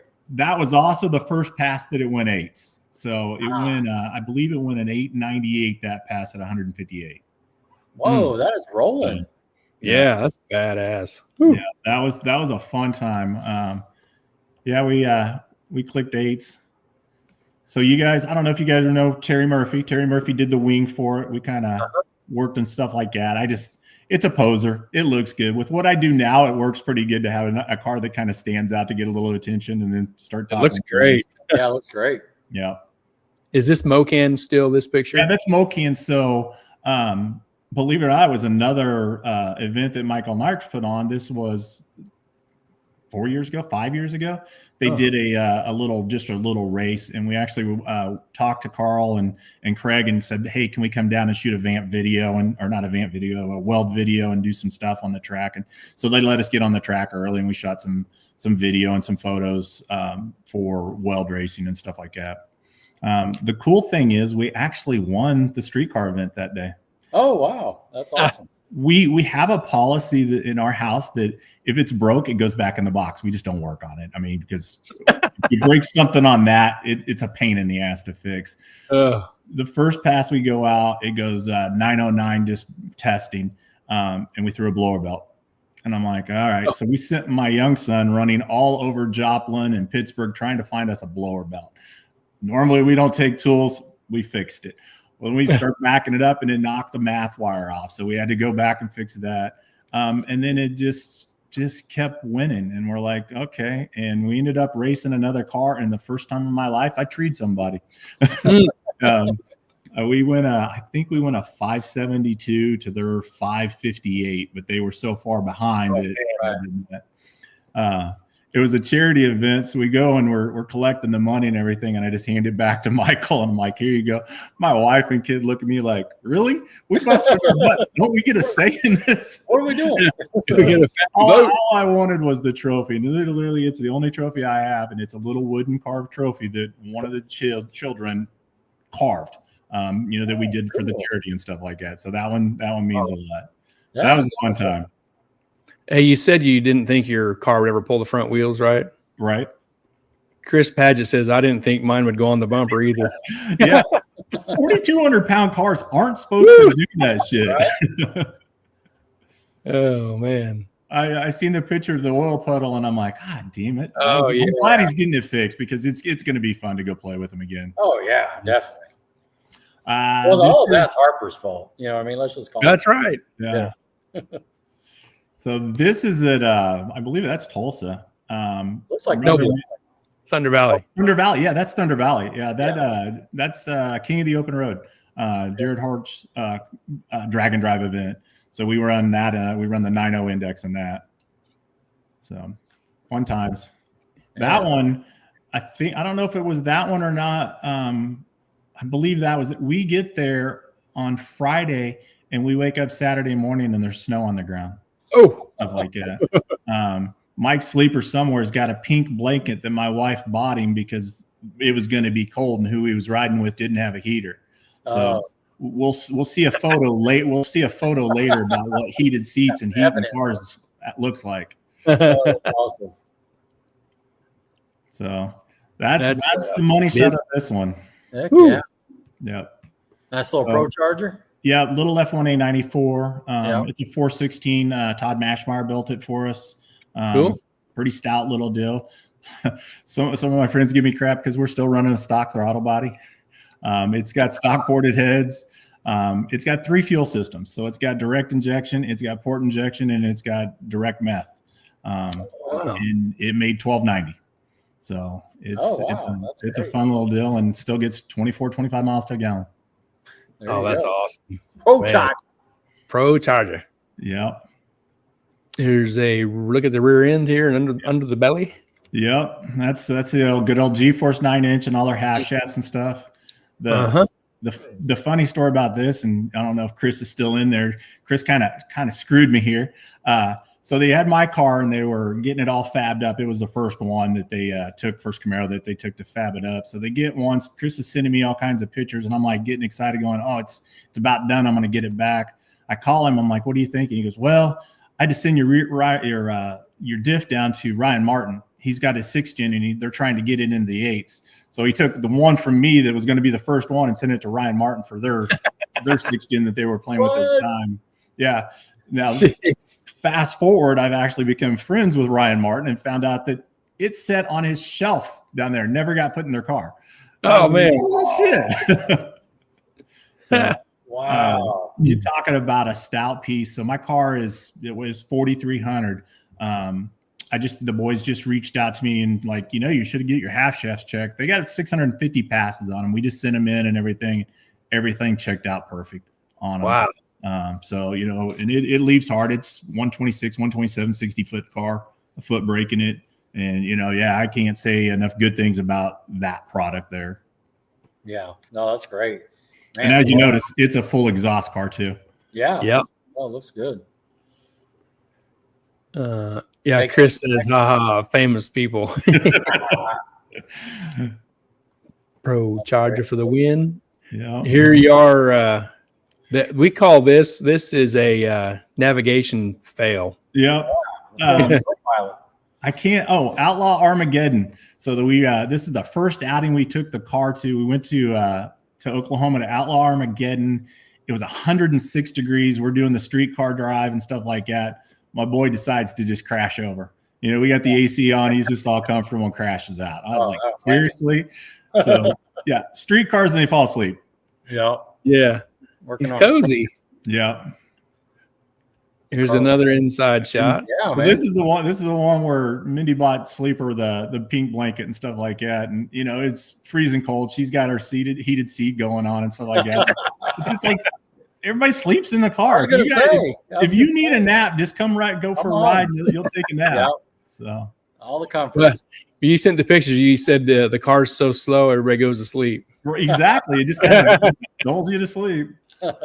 Yeah. And we got one more here of your car stuff. So 545 passes. The car was together 6 years, and it still even won a 6 on this pass. It went 601 or something like that. How it did that, I don't know. I think an injector just went out or something like that, and it just melted it. And that's about an inch down. Man! It lasted almost 6 years, so I can't complain at all. Yeah. And when we built the car in 2016, 2017, there wasn't a lot of tuning. A lot of people helped play with tunes and stuff like that, trying to figure out how to make it work. We had a fuel system that was good enough for 800. And then we added the direct port meth to get it to go into the, 11. So something in there just didn't like it or anything like that. But now we yanked it out. Mallory, or Manley actually reached out to us and helped us out with new pistons, rods, crank and everything like that. And then Mashmeyer, took care of a new block and all that stuff for us and kind of just put it all back together with the same stuff. Nice. Awesome. No. That's the end of the stuff we have on your car stuff. You got anything else you want to add on your race car side before we roll into Weld? No, just tell Chris to hurry up and get his shit back together so we can go play in 11 days. There you go, Chris. Get a man. I'll be sending him a message every day. Yeah, that's funny. Small world, Chris Nichols. Yeah. Yeah. I guess we'll start off with this and kind of get us involved into where you're at with Weld and how you got there and what you do. So I actually sold a business. Thought I was going to retire, took some time off, sold it in 18, took some time off. Thought I was going to go watch my kid play college baseball for a while, and then COVID hit. So they canceled his season, and I didn't have nothing to do. And a friend of mine, Josh Haming, that works for NHRA now, worked at Weld at the time, and kind of said, hey, we're starting a retail position, and one thing led to another. I'm like, yeah, it sounds like something fun. I can go talk cars and do that. So that's how I ended up there. I didn't think I'd be there this long, but I think I want to just call it my last job and enjoy it for a while. It's fun talking car stuff. Like I shared earlier, I get to talk with so many different racers now that it's kind of nice being able to take the knowledge I get from them and be able to share it with somebody else, and maybe it might help them in their program out a little bit and stuff. So it's fun. Yeah. What we're looking at is actually rim shells. So that's how they start off. Is a circular piece. Over to the right of this, you can't see it. There's actually a torch and a tank. They get heated up and then they get dropped into a tank and get wax put on them. They get pressed, and I think the next photo shows kind of what they turn into. They'll turn into those shells. This line, there's like 7 machines up that line to do a different part of the procedure of rolling the lips, trimming the lips, getting them true and round and stuff like that. The presses we use, I didn't take photos of those. They don't like those getting out. They've been around since World War II. They're old. Yeah. They're big, stuff like that.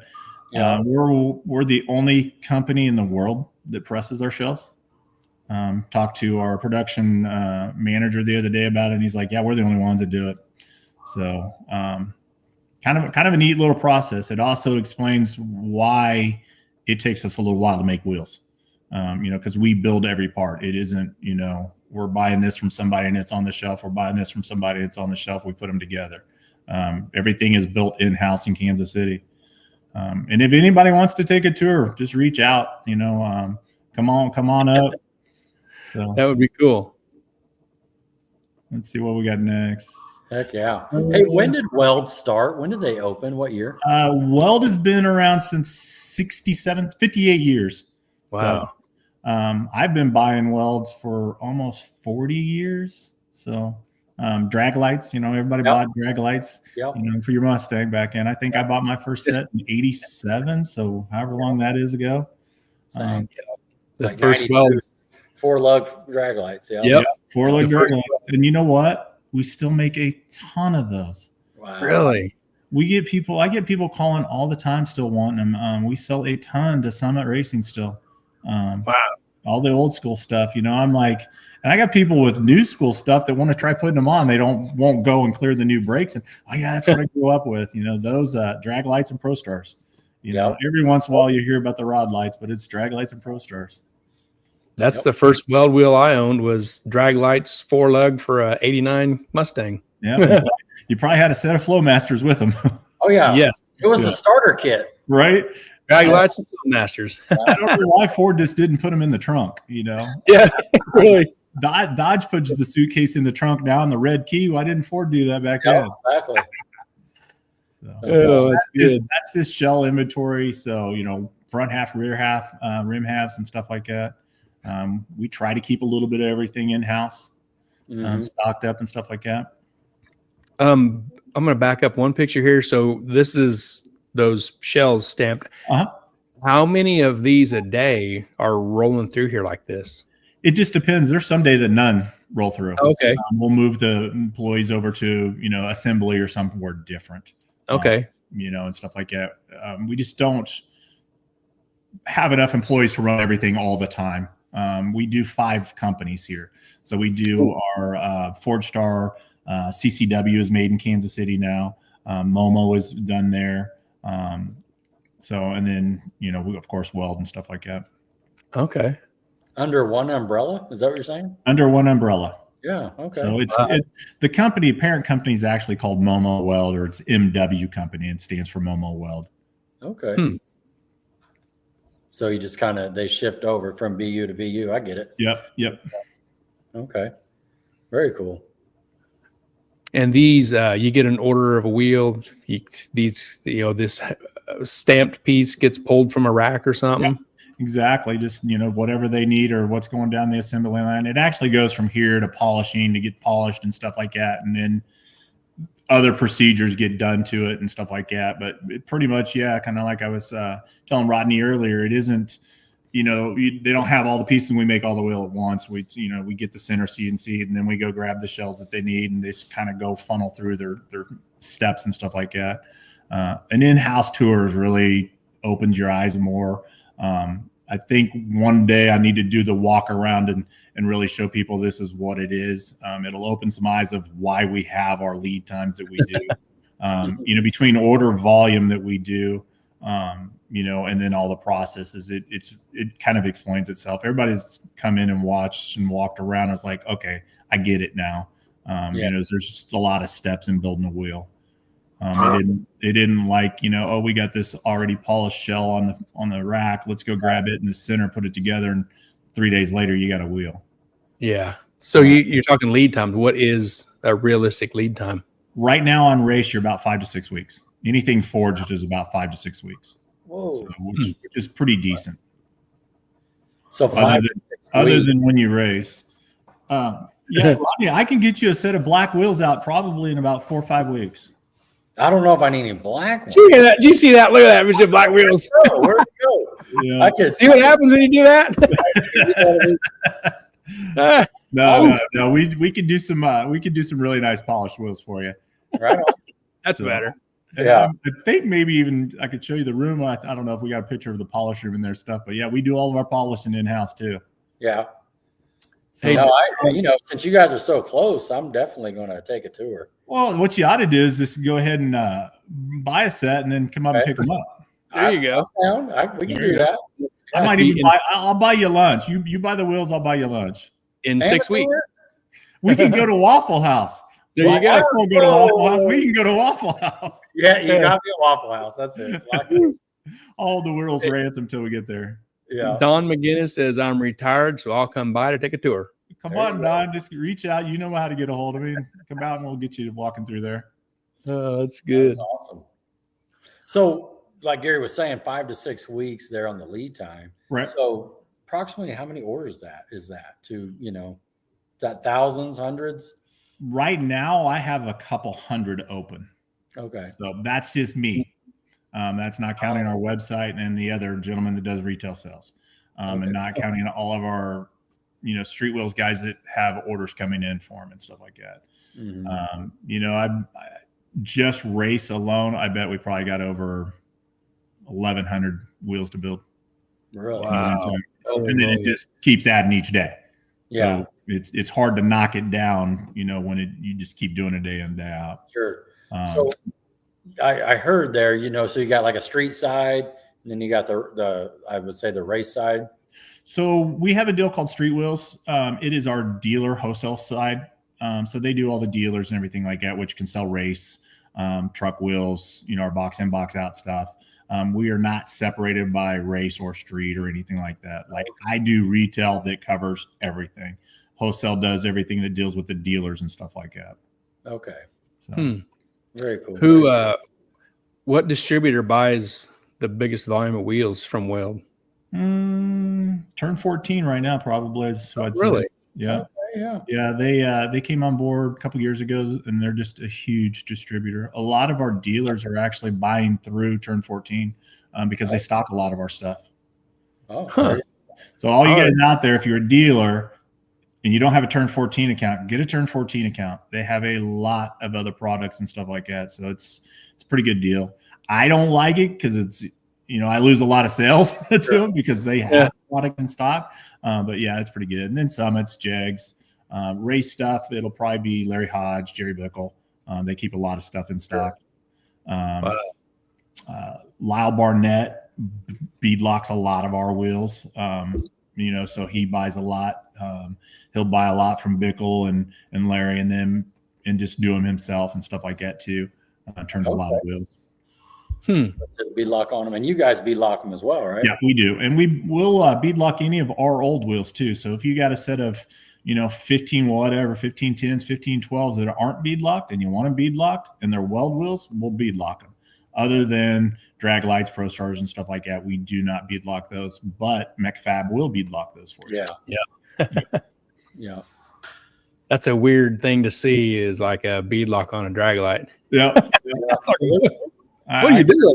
I get a lot of crap about that all the time. I'm like, those things aren't supposed to be looking like that, but they look good. Yeah, they do. Look a lot better than rim screws. Yeah. I saw some old Convo Pros that were beadlocks. Like, oh man, was that for Troy? He's a Convo Pro guy. I was a Convo Pro. I had a convertible with Convo Pros on it. I dug those. Mark Knowles had a set, and I'm like, ooh, I like those. So I had to go get a set the next week. Yeah, I had an 88 Trans Am, and my option from the stock gold wheels was the Centerline Convo Pro had the right kind of backspace that worked on that car. Yep. So I came down to Wichita back in like 93 and bought them from Super Shops. Yep, that's right. Tim Forsey had his first set of Convo Pros on this Firebird around in the street. Back in the days in the 80s, Staying with the 15-inch, beadlock here on the 275 tire, what are you seeing as far as width? 13, 14, 15. Great question. So it used to be when I started there 4 years ago, it was 15, 12. Mm-hmm. Then it's went to 15, 13 a few. Now it's 15, 14. Wow. You're stretching 15, 14. And it's a fun stretch. You're working to get it on there. I sold some last week to a guy for 15, 15. I don't think they're going to work on that. but he just wants to try it. I'm like, hey, it's your money. Most of the people that I talk to, 15, 13 is the sweet spot. Okay.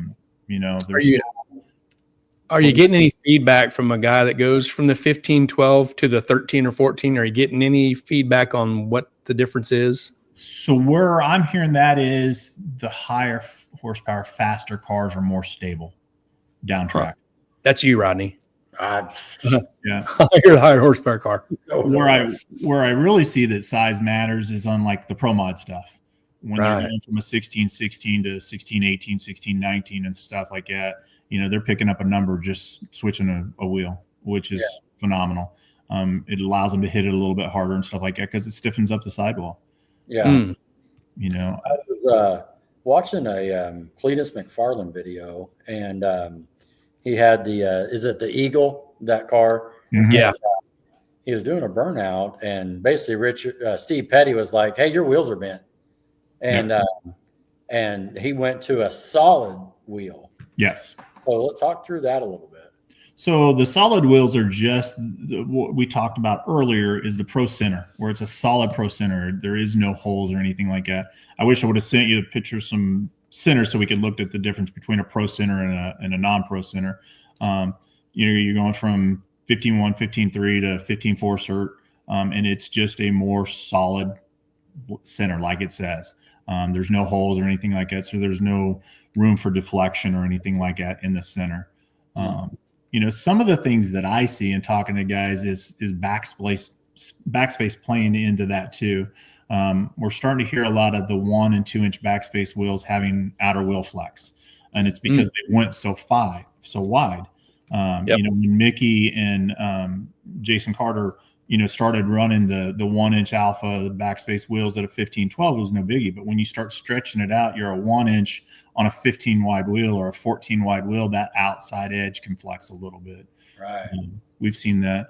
Some of the other things that people are thinking their wheel is bent or something's wrong on the hip, we can see it flex, and it really isn't the wheel. What they're noticing is axle ends are actually warped. Tony Perez Jr. actually posted a video a while back, kept saying his wheels were bent, but they were inspecting. He ended up doing a dial indicator on his axle end, and it was actually his axle end that was out.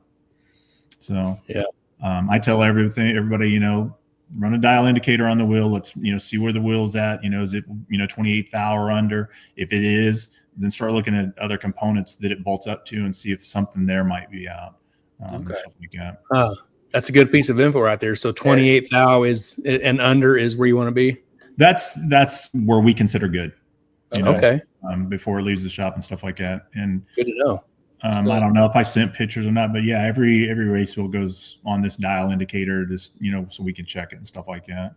But yeah, 28 thou, we really like to be under that, but that's like the max that we, if you get one and it's out that much, we'll take it back and work it over and make sure it's right. Okay. Is that the same at the axle flange? Also, the issue you'd want to shoot for is under 28. No, you want to shoot way less than that because 0. Pretty much, because once you go out, it's just going to, increase. Magnifies. Yeah. So speaking of sweet spots, we were talking about the rim width. What about the backspace? What do you like to see? Me personally, talking to everybody, 3 to 4 is like the sweet spot for everybody. Pro mod guys are, 5 or 6, depending on which chassis you got. And if it's a 16-18, 16-19, but like all the small tire guys right now, pretty much everybody are 3 to 4. There's a few 5. When you start getting into 3 to 4s, the 5s, you got to start looking at your brake setup and make sure that you're small enough that the back bead lock can slide over it. Yeah. I see a lot of issues with 4-inch backspace that all of a sudden the bead lock, how it overhangs the lip a little bit, is right there at the caliper. And stuff like that. So, we talk about that with customers and make sure, hey, what's your part number and stuff like that. Piece of advice to anybody looking to order wheels is if you have aftermarket brakes, keep your part numbers. When you call in, part numbers. Every brake company, we can look them up, tell their diameters, tell where all they fit, what we need to do. And, yes or no, we can get around it or not. Okay. Good. Awesome. Good to know when I call Tim. Yeah. Oh yeah.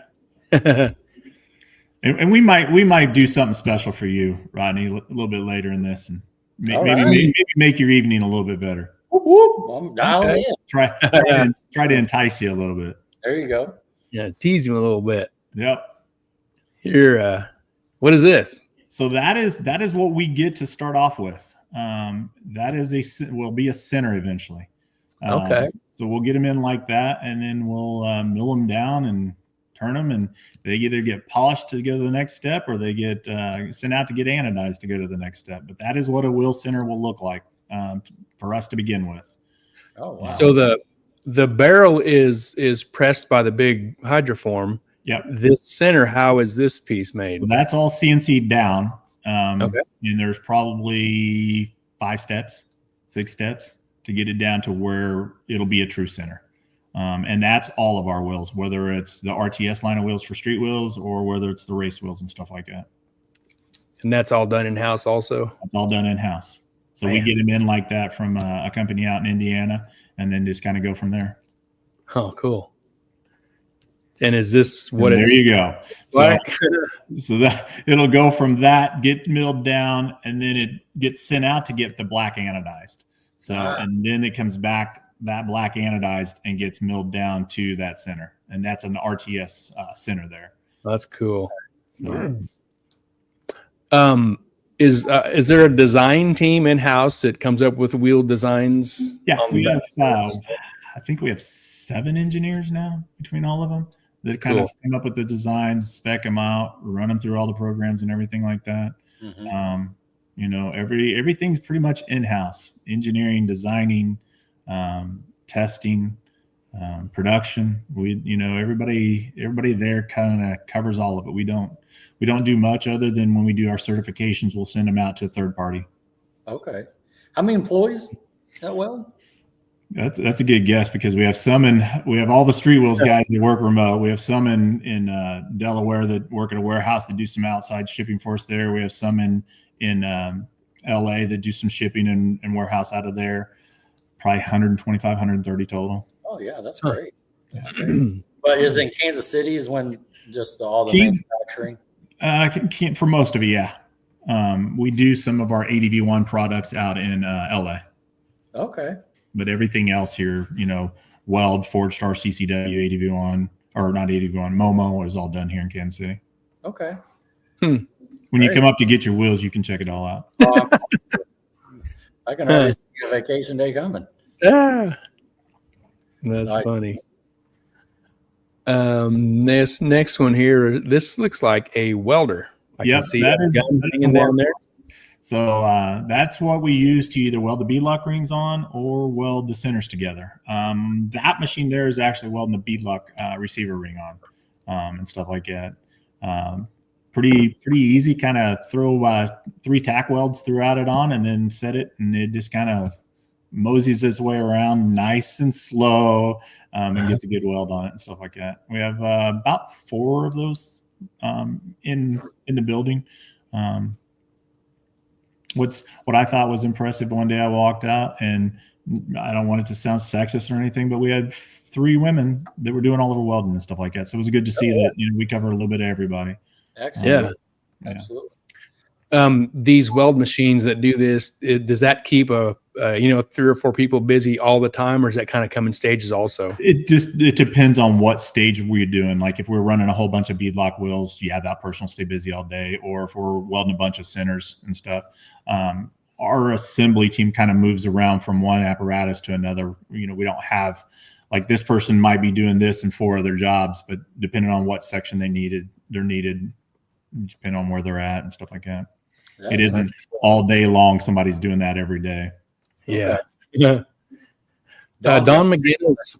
Yeah, that's a great question. Don McGinnis says, does Weld still make wheels for sprint cars? Isn't that how they got their start? We still do sprint oval dirt wheels. That's kind of how they got their started. Went into motorcycle wheels after that. We still sell a lot, but most buy through a dealer because the dealer's stock. It's hard for us to keep stock. If we build up stock of any oval stuff, one of the 2 or 3 dealers will buy it all and have it.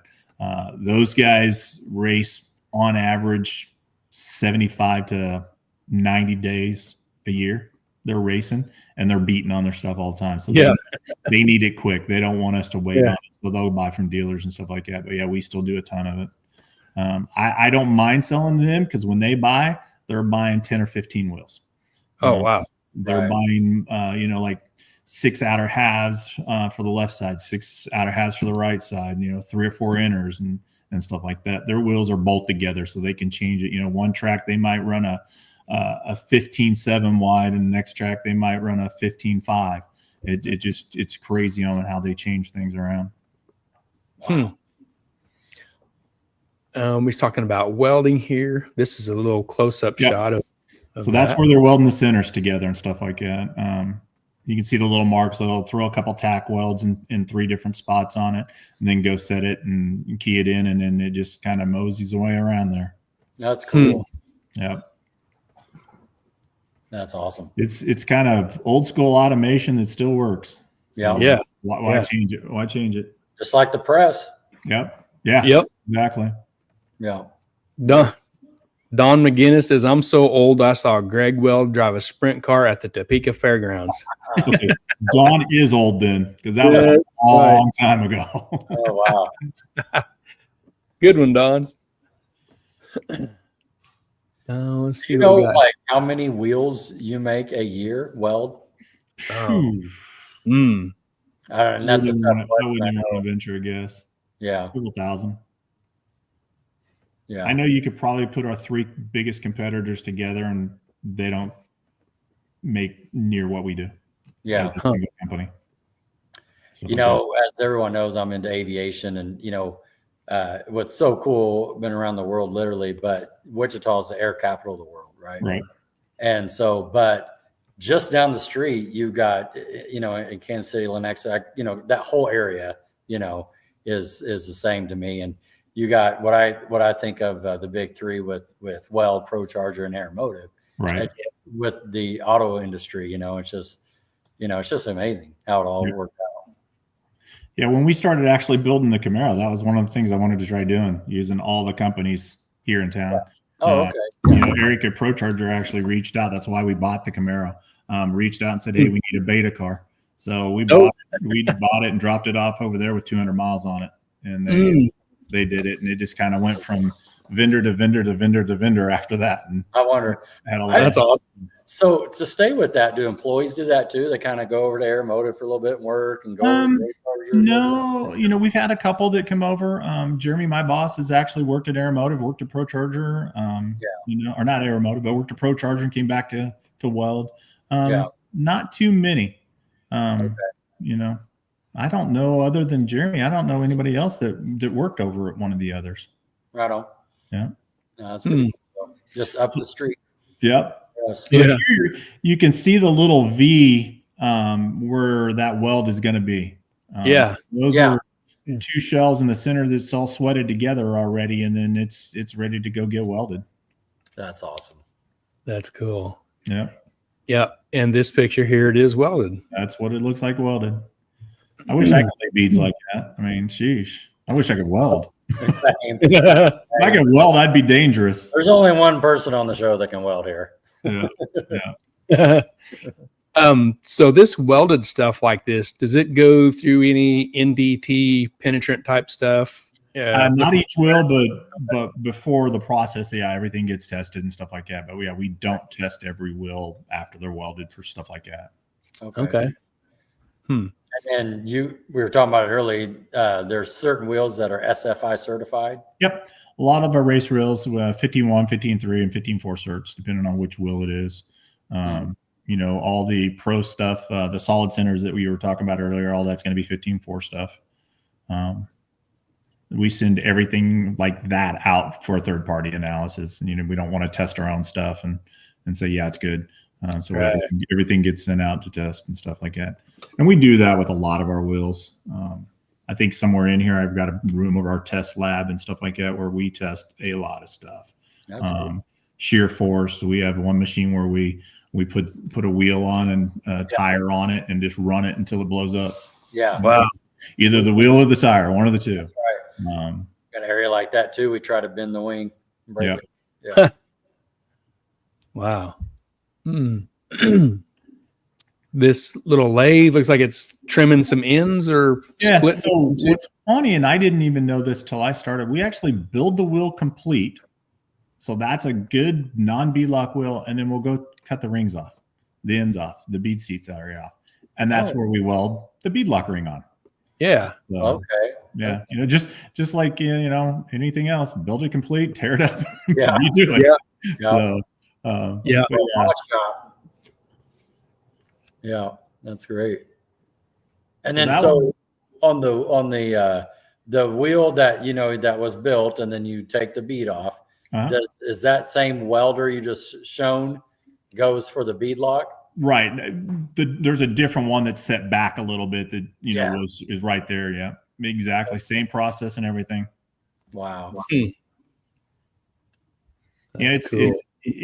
I'm not a machinist, not an engineer, or anything like that. But if you walk around, it's really kind of neat to see how simple it really is on doing the wheels.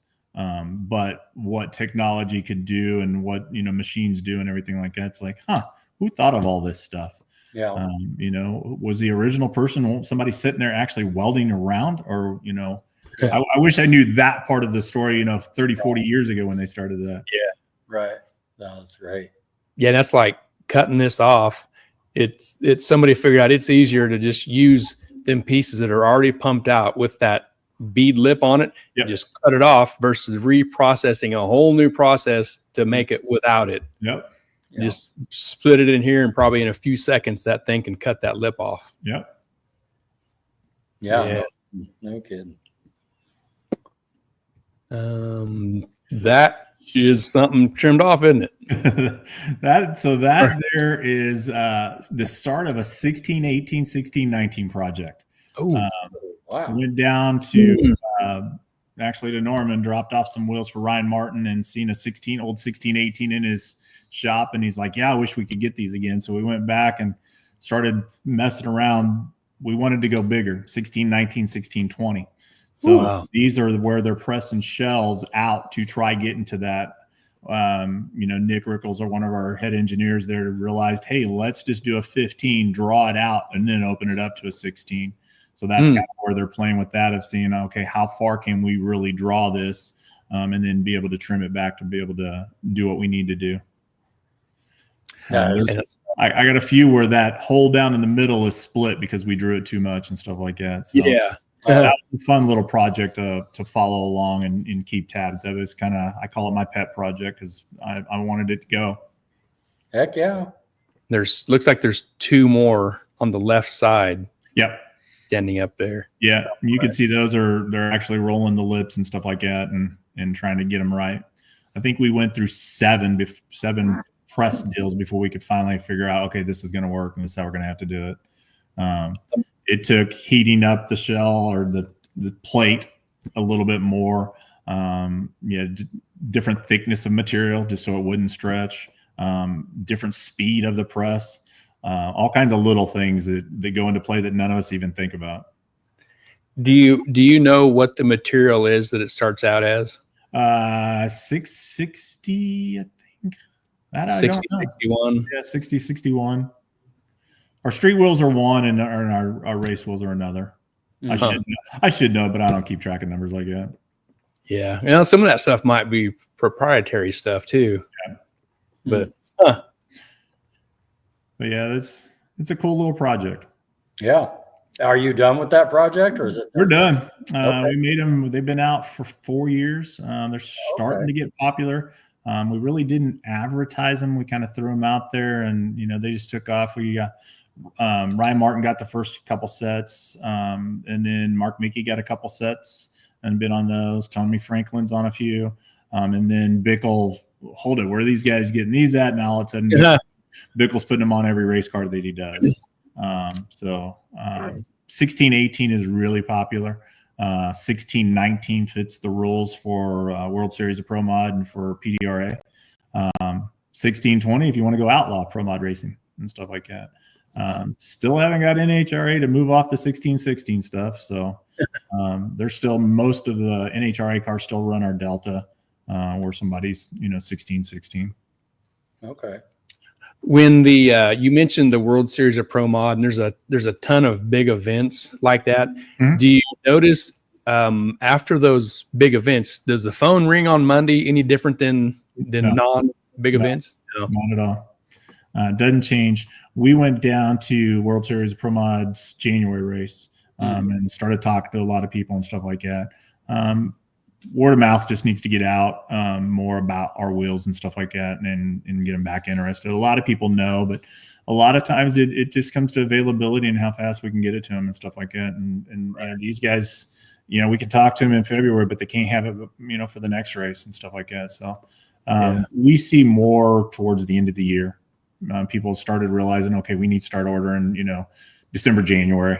You can't order now and make a race season, season and stuff like that. Other than Rodney. Rodney can order now. All right. Yeah. Huh. Ready to go. Well. That's awesome. So that's the finished 16-18s there. Man, that looks like a coffee table or something. That's cool. Yeah. Yeah, it's a 16-18 with a 6-back. Pretty much any Bickle chassis car, that wheel will go on. Okay. Most everybody's Pro Mod car, that'll go on. Put a piece of glass on it and put it in the living room. I actually have a Delta wheel downstairs. When Cool. I first started there, they had a garage sale, and this Delta was made, and I don't know why, but yeah, you could buy them for $100. So I bought a Delta for $100. Oh man, it's a $4,000 wheel, and it's a coffee table. That is awesome. You could take the between those two there, put a swivel there, and put a comfy seat on it, and have a nice bar stool. Right, exactly. And a footrest. Yeah. Yeah, can I get that for $100? Yeah, no. those are pretty pricey. Those are man, 20. I think they're 29, 3,200, depending on how you want it done. A piece. Yeah, and black wheels are going to be more. The black is all anodized. We have to anodize all the race wheels, so it'll show cracks and stuff like that for recertification and stuff like that. Okay. Right. Huh. Is that the only color you anodize, or do you? That is it. Yep, just black. Yeah. Hmm. We stopped doing the gold. Everybody wishes we'd do the gold and stuff like that. I remember that. Yeah. So here's where we're talking about the Pro Center. See the little diamond windows in there? They're solid. Right. So that's a Pro Center. Yeah. So non-pro, those would be hollowed out. Right. So 15. That looks pretty good. Yeah. That looks cool. That's a Lumistar. Huh. One of our popular ones. V Series is the other one. To me, the rear wheels, once you get that deep of a backspace and that deep of a wheel and stuff like that, you kind of lose the detail. You really don't see it. Yeah, can't see it. Yeah. No, it's angles straight on. Yep. Unless you bending down, you're not going to look back up in there and stuff like that. Yeah. Jim Robinson says, "What's the turnaround time to bead lock my RTS wheels?" Jim, I think right now we're about 2 weeks. Oh, that's pretty good. Yeah. And if it's single or dual, it's the same? Same. Yeah. Cool. We will not bead lock a wheel more than 6 inches backspace because you just physically can't get a tire on because of the drop. So, okay. But yeah, Jim Troy, our buddy Troy says that's a pretty wheel. He likes the black wheels. Yeah, Jim, if you need a set bead lock, reach out. You know how to get a hold of me and stuff. We'll get you lined out with the right people. That's right. What is going on here? Well, that's our powder room. So we do all of our powder. What is hanging goes back to McGinnis's Gill. We still do all the oval track and everything. Those are mud covers. So go on the outsides of wheels and stuff like that. Well, Larry Hunt's going to come get some of them for Rodney's car. In the front. He keeps talking about that. Yeah. You can see on the little rack right there up front. That's the mud cover. So they'll go get powder coated black and stuff like that. We sell 8 because they tear them up all the time. Yeah. That's cool. But we powder coat all of Forge Star, CCW, Momo wheels here. We'll let's see, what other wheel do we do? We'll do our RTS wheels. We started powder coating those there and everything like that, all in house. Makes it a little bit easier to manage. back to you were saying if it's more than a 6-inch backspace, you do not bead lock. Is that what I heard? Correct. Yep. You just physically can't get a tire on because the drop is just not in the right spot to be able to stretch it over and stuff like that. Okay. Yeah. 6 inches. And then a follow-up question. Do you only bead lock 15-inch wheels, or do you bead lock 16s or 17? I'm assuming I just answered my question. We'll go 15, 16, 17. We don't build 16s other than our pro stuff. Most of those are already bead locked. But yeah, we'll bead lock a 16. And we just started doing 18s. So in our RTS line of wheels. Okay.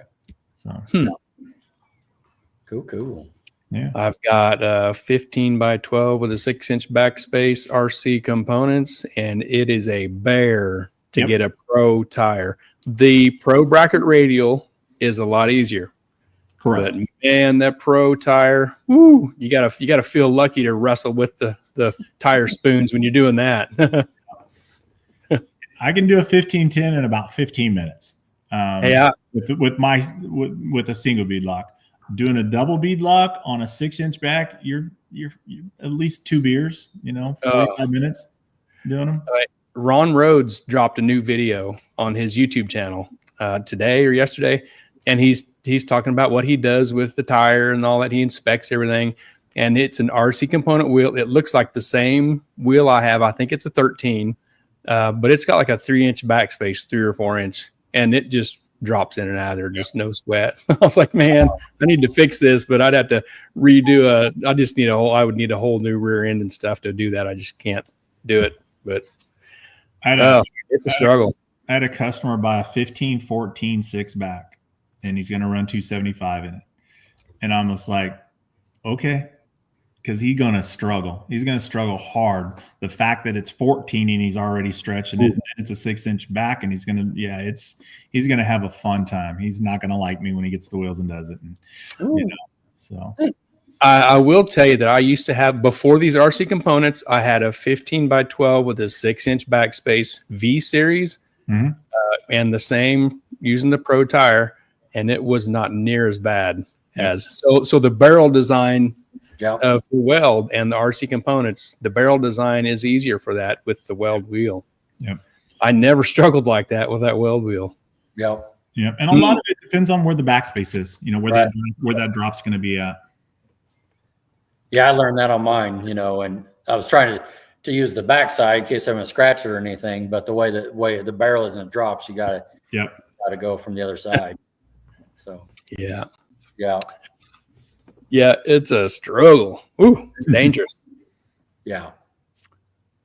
Here's another one. So that's Gary's room there, or Rodney's room there. That's the polishing room. Yeah. It looks dirty in this film or picture because they were working in that day. I hats off to these guys. When they leave at night, that room's all cleaned up and floor swept. And they hump and do a lot of work in there. Every wheel, every piece gets polished. Even if it's anodized or something like that, it gets polished first. So that's the backbone of getting everything done right there is the polishing room. Wow. These guys are all dressed up, masked up, and covered up and stuff like that. And they're, everywhere's dirt. Got the meat on. Yeah. But when they get done, the room is all swept up and cleaned up and stuff like that. That's cool. Jesse James says the billet specialties are the worst barrel design. Oh, wow. Woo. Wow. Yeah. That's all the pictures we got, Tim. Oh, okay. Yeah. Tim, how many polishers do you have going in this room? There's 4. Usually four people work there. And then a one shift operation. Yep. Okay. Production works Monday through Friday, 410s, or Monday through Thursday, 410s. Off on Friday. Friday's good to machines get fixed and stuff like that. Right. They're off. Shipping and everybody else still works. All office people still work on that, and a few of the engineers and stuff are off. But yeah, it's kind of one of those days to give the machines a rest, let maintenance go around, see if they need to fix anything or stuff like that. Cool. Yeah. That's awesome. Huh. So I guess if that's all the pictures, I guess now we need to probably get Rodney to buy some wheels and maybe offer. Rodney. Come on, Rod. Offer a discount or something.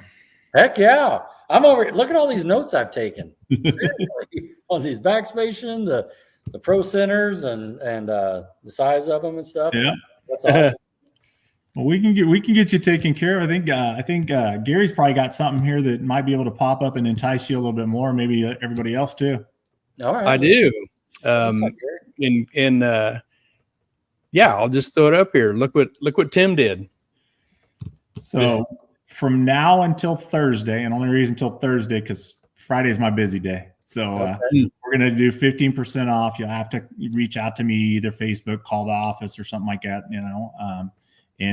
We'll do 15% off. Set of wheels.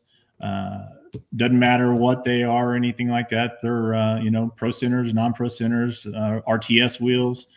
It is 4 wheels. We don't do discounts on pieces and stuff like that. But yeah, we'll get you taken care of there. Rodney, what size wheel you running? Right now I got 15 by 12, but I was thinking about getting a 15 by 13. 15, 13. So yeah. All right, we'll look at this. I brought my cheat sheet down to let you know.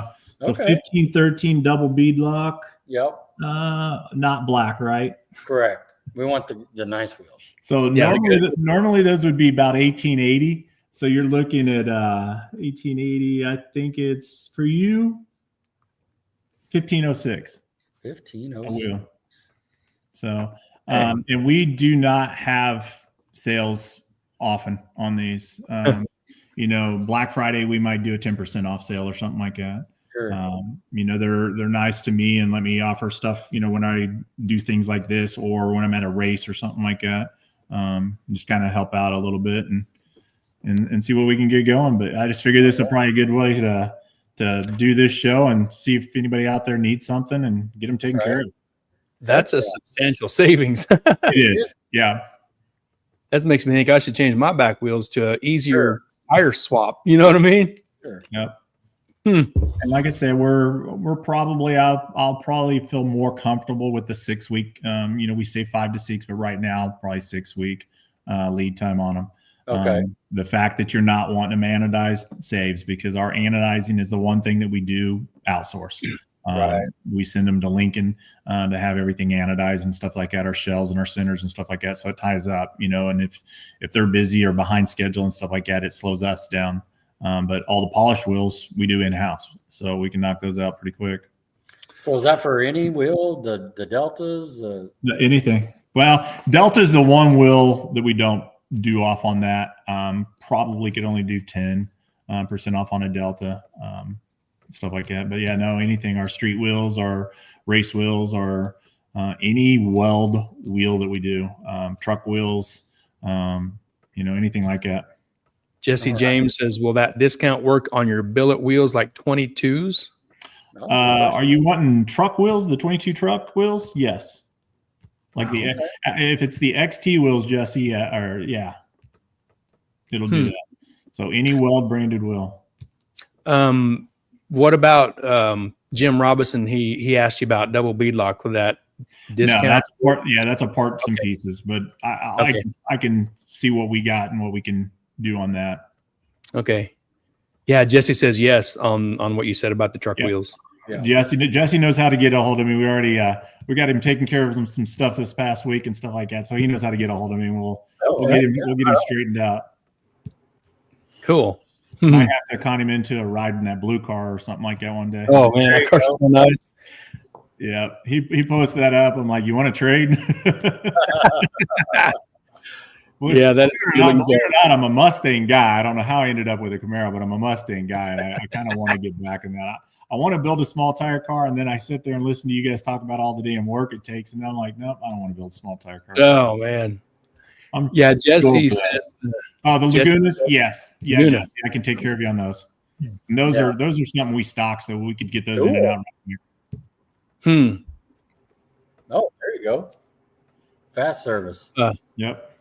So Rodney, on a scale of 0 to 100%, were you on thinking you might do a wheel deal? Well, I don't know if you saw. I'll tell you, for sure. I got me thinking. Thinking. Did you see did you see me froze just for a second by chance?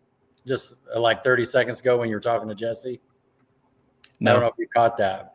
But I quickly opened up Weld's and start looking at wheels to see which one I want. You caused a glitch in your own matrix. Glitch, and then I saw it, so I kind of stopped for a second to stay with the show. So after the show, I'm gonna go over there. Well, you got V series. You got V series fronts on. I just do V series rears on it too. You go. Yeah. And the pros, polished centers, polished shells, and polished rings. That'll look good.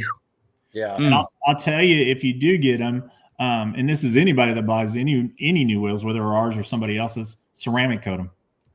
Especially ours, because ours are raw aluminum. So ceramic coat them, and you're gonna save yourself down the road and having to polish them out every year, stuff like that.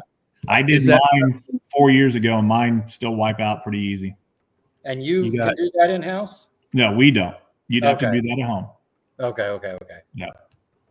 I don't like doing that stuff. Would you want to polish your wheel later, or do you want to ceramic coat it? I'm not going to do that either. Somebody else is going to do it. I'm not doing it. I used to have a kid at home that would do that, but he's gone now, so I got to do it myself. So that's what we hire Zach Mullen for. Yeah, there you go. Oh man, my wife laughs because I'll actually sit in my office chair that I'm sitting in now, and I'll roll over to the car and raise the lift up to where I need it to be and start polishing the wheels. That way. There you go. Yeah, putting them polished balls on the drill. Yeah, exactly. That and exhaust tips. I'll get them all at once. In there. But man, what a great discount. And you also said use code word POD15. Right. Yeah, that's just so we can track where we're getting from and what works, what doesn't work. And it also give you guys some feedback of, hey, this is what I got from you guys. It works. Yeah. Maybe somebody else down the road, you can, have them on and say, hey, this is what we, Weld was able to get out of this and stuff like that. Yeah. The other thing is, I'll throw it out there. I talked to you guys beforehand. When I'm at a race and I'm racing, like there's a few times I'll go to the Titans races, the Dragon drives that I do and stuff like that. I also offer out a discount at those races. I don't advertise it or promote it because we're not sponsoring that event, and I don't want to step on anybody's toes. But if anybody's out and sees me, know that I got that discount in my back pocket. Okay. Good to know. Yeah. I see Jim Robertson letting me have it. Yeah, Jim says put some black gloves on, Rodney, and get after it. Yeah. Rodney, you better watch it. Jim might start, trying to slide me some extra money my way just to make sure your wheels show up black or something like that. That's the truth. I was thinking Jim would talk you into throwing some black gloves in the box when they ship out. Don McGinnis says Reflection Addicts. I believe that's Tommy Chrysler first ceramic coat. Yep. Okay. So good to know. I'm gonna actually post up something here. My oldest son has ceramic coat little bottles that he sells on Amazon and stuff like that. They work perfect for it, and they're inexpensive. You don't need to buy a whole bunch like you do a car or something like that. So I might try to work with him and say, okay, let's make a smaller bottle for these people to do wheels and help him with his business and stuff. Heck yeah. My wheels, the barrel, the outside face of the barrel of my wheels look terrible. They're water stained and just they look awful. Yeah. I hope it's clean up. Are they raw? Are they raw aluminum or are they coated? Because some of the other companies coat theirs. We're like the only ones that do raw. Yeah, they're not coated. Oh, okay. Yeah. They look terrible. You get some work cut out for you. Yeah. That's what somebody's going to get them. Right. Yep. Drop them off at Zach. Call me when you're done. But yeah, definitely reach out about some wheels and stuff like that. Or if you just got any other questions, if anybody's got any questions on wheels or, what works, what can we do, what can we not do? We get that a lot. Guys building cars. I wish everybody would reach out to their chassis shop first and say, hey, which way do you want to do this? Right. Order the wheels, let the chassis shop build the rear end. We get so many times I get, the customer calling me about wanting wheels, but he don't know what backspace he wants. So then I'm talking to the chassis shop and, going through those and stuff like that. So it's, most chassis shops would rather have the wheels and say, okay, this is what I need to narrow the rear end to, instead of the opposite way. I've seen people where, we only do a wheel in an even backspace, 2, 3, 4, 5, 6. They need a 4.5 or they need a 3.5. Right. And all of a sudden, okay, what do I do? Which way am I going to cheat it? Do I run a spacer and stuff like that? We're getting ready to start releasing. And I think I can go ahead and say it. If anybody needs a 1/2-inch backspace wheel, like a 3.5 or a 4.5 and a 5.5, we can now do those. Okay. We've been doing them in-house retail for probably 2 months now, but I think we're going to start offering them to everybody. If you have like a 5-inch backspace wheel and you really needed a 4.5-inch backspace wheel, I can sell you a center that convert that for you and stuff like that. And it just bolts in pretty easy. Like $278, $280 just for a new center to change that. Okay. So. Hey, Doug Perry says, I will get a hold of you soon. All right, Doug. Sounds good. Yeah. The other there's Tommy. Is he here for the party? There you go, Tommy. Yeah. I need to get Tommy out here to do some detail work on the Camaro and the truck again. He did my truck a long time ago, and yeah, they're all needing some work. He does really good stuff, so good job. The other thing to think about, and we really didn't mention it, is beadlock rings. And the only reason I'm bringing it up is I got hit up in a Facebook deal today. Is we actually do 2 different type of beadlock rings. So we do a Mickey Thompson ring if you're running a Mickey Thompson tire, and then we do a conventional ring if you're running a Hoosier, Goodyear, Phoenix, one of the other brands. And it all has to do with the bead bundle is a little bit thicker on one than the other. So the clamping force we need to change and stuff like that. Catches a lot of people off guard. They'll buy rings. They'll get Mickey rings, because they're running Mickeys, and all of a sudden, I want to go run Hoosier. Or Goodyear, and then all of a sudden it's different, and they're calling back and having to order, double bead locks. It's $1,000 worth of rings and stuff like that. So, kind of be sure of your tire selection when you're ordering wheels. And that's, there's a couple of the other companies are the same way. We don't control bead lock bundles or bead bundles on the tire, so we, us as manufacturers have to work around that. So we have to come up with 2 of them sometimes. Yeah, I had to buy another set of rings for mine because the thinner, I guess you could say the bundle, right? That thinner, it was the meat there was thin. Yep. So I had to get a whole different set of rings. Yeah, your bead locks were probably clamping down, but not clamping down on the wheel of the tire. Yep. That's right. Yeah, that's what this gentleman's working with today. And yeah, it's, he's frustrated. He was at a track and all of a sudden his wheels are leaking, and he's like, what do I do? Yeah. Right now you can't do nothing. You're stuck. Oh man. Do they make a shim for that?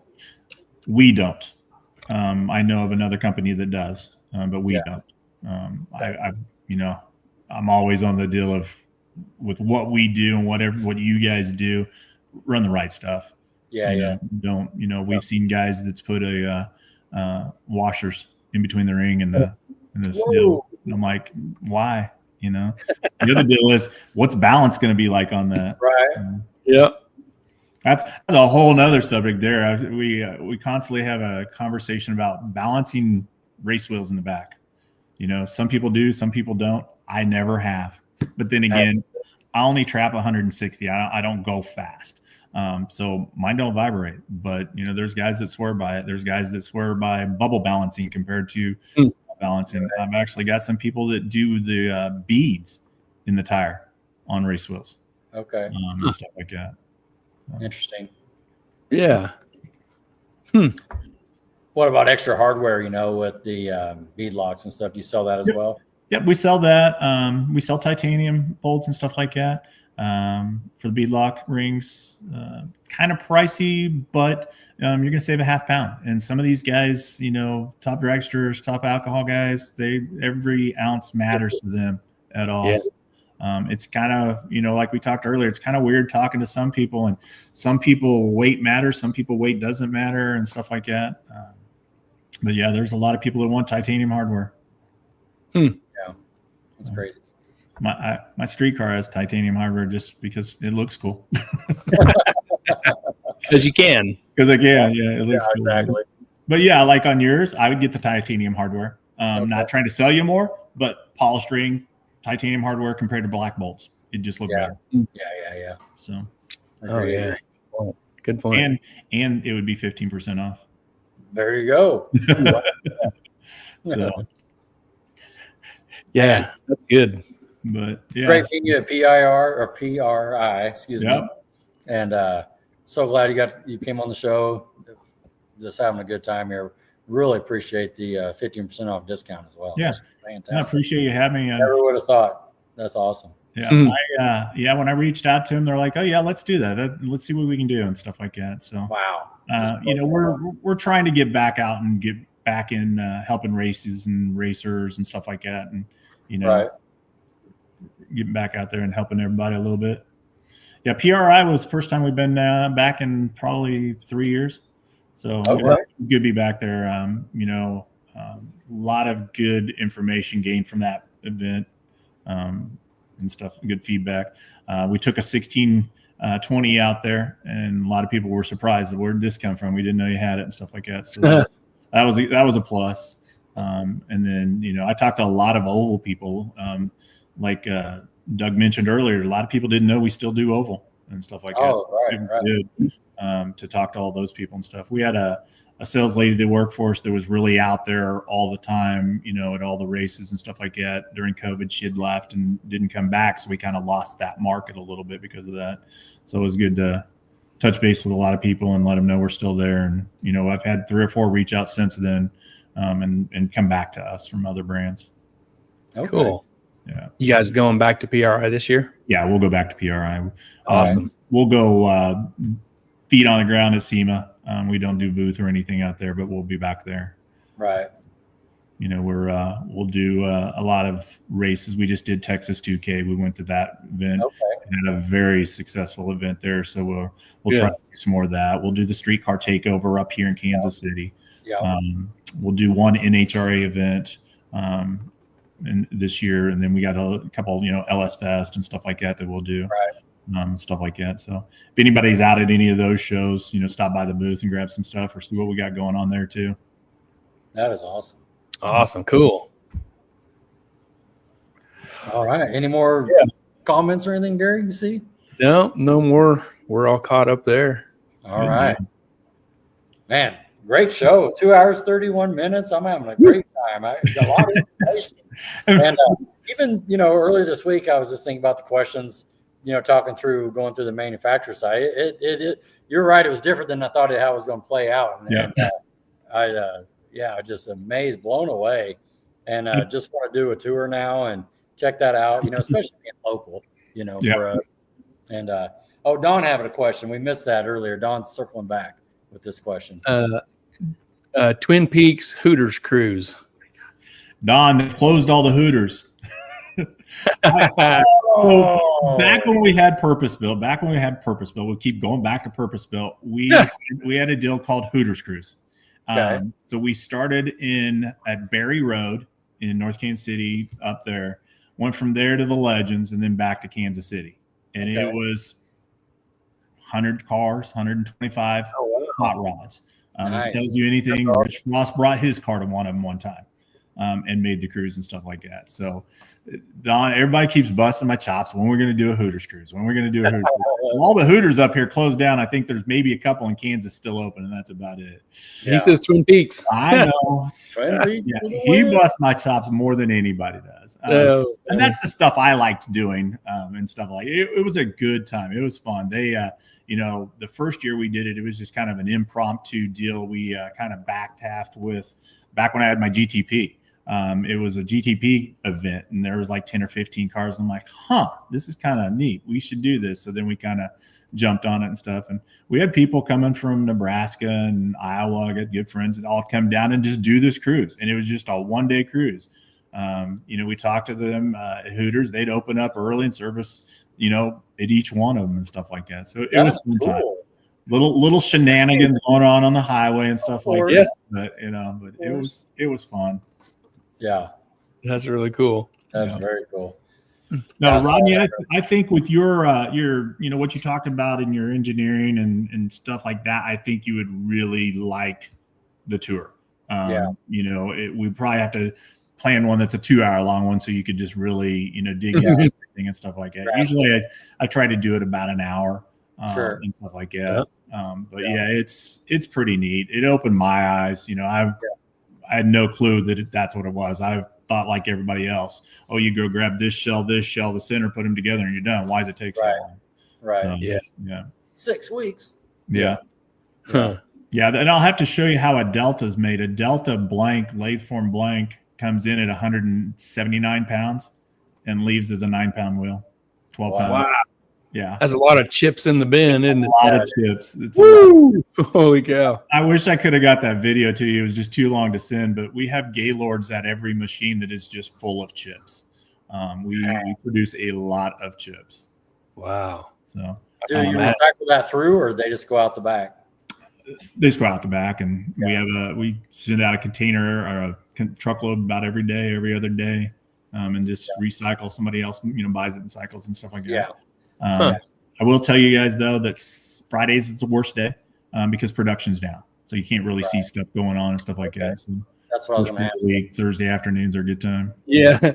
I was thinking, like, when are we going to go again? Okay, we're going to be a streetcar takeover. We could go earlier on Friday, but Yeah. I wondered if that, because production. Come up late Thursday afternoon, and we'll do on Thursday afternoon. We might just have to make a little trip out of this, Gary, and pick up some wheels and get some Waffle House out of it. Yeah, there you go. Walk around for a few hours. Yeah. All right, I just jotted it down. In 6 weeks, Gary and Rodney's going to be up. There it is. Calendar. Burn a little Thursday afternoon vacation. Yeah, exactly. There you go. Bring your camera up. We can you can shoot some video and stuff. I got released to do some other stuff, and then you can maybe share your little tour and stuff like that. Yeah, if that's okay. Yeah. They kind of released a little things. We can't do close-ups, but we can do some stuff. And, I wish I would have got that permission before I left, and didn't get the other stuff. But yeah, it's a pretty neat deal. Yeah, absolutely. Neat. Yeah, part 2. Stay tuned. There you go. Yeah, really. Good luck testing in a couple weeks. Thank you. Yeah, Gary, it looks like you're still a little ways away. Yeah, I got a ways to go. Yeah. If Chris is still on there, you're mine. I'm gonna call you out. Calling you out, Chris. Let's go. So, Yep. I think he's going to be back in heavyweight. He's a little over 4,200, so I think he'll run in the heavyweight class, and I think I'm going to be a little under because I'm not going to add any weight. I don't want any. I don't have a way to bolt weight in and stuff like that, so I don't want to do that. So I'll probably just go run small tire and have fun and just see. He went. I guess you would call what he did testing. I guess yesterday he made some clean passes, but today is I haven't tested, so. We have a fresh engine, fresh transmission, fresh drive shaft, fresh half shafts, fresh 9-inch, and we haven't got a test. So our first pass will be our test. Okay. You're ready. We're ready.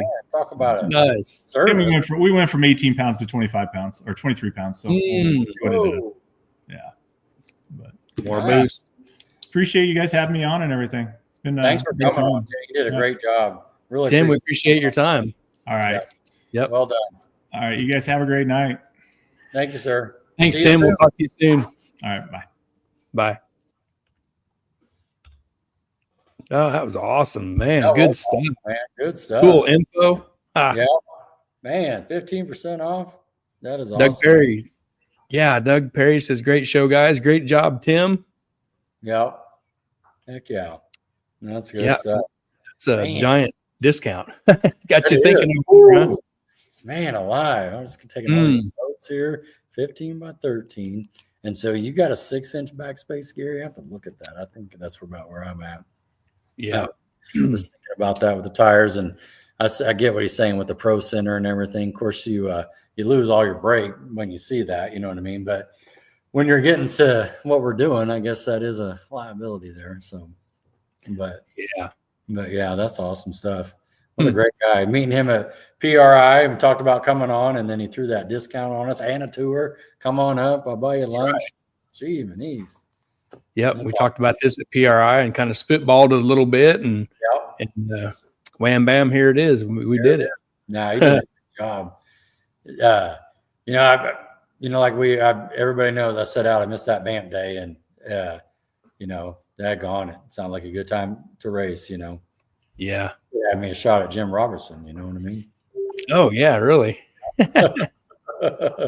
Awesome. Yeah. Yeah, and Chris Rose at Innovators West? Yeah. He done some vamp racing back then. Who didn't besides me? I mean, I didn't either. You know what I mean? Okay. So we two of us. So we had to start the show, to talk about it. That's yeah, that's right. Good. Well, they say a day late and a dollar short. Yeah, no doubt. Cool. Well, looking forward to seeing that. And I'll Doug leave says it he, Yeah, that's awesome. And well, cool. Well, great job, Gary. I'm looking forward good stuff. Great questions, man. Good stuff, dude. Yeah, exactly. And man, let's give our partners a shout again at the end of the show here. Okay. Let's shout out and thank you to Mid-America Dragway, Ultra Color Collision Repair, Mobile Recon Mobile Detailing, Titans of 10.5, the fastest small tire series in the Midwest, Sandlin Iron and Metal Auto Salvage, and Harry Street Carpet. Thank you to these great partners for hanging out with us in 2025. All right. Nice. Man. Great show tonight, Gary. I know we'll have something for next week. I don't know how we're going to top that. We're kidding. Doug's here in Outlaw Street. Okay. Yeah, Don, we talked to Tim behind the scenes there about, Barry and Charles, and he told us a story about Charles. Yeah. And good stuff. Yeah, that's awesome. What was the deal, Gary, about the payment?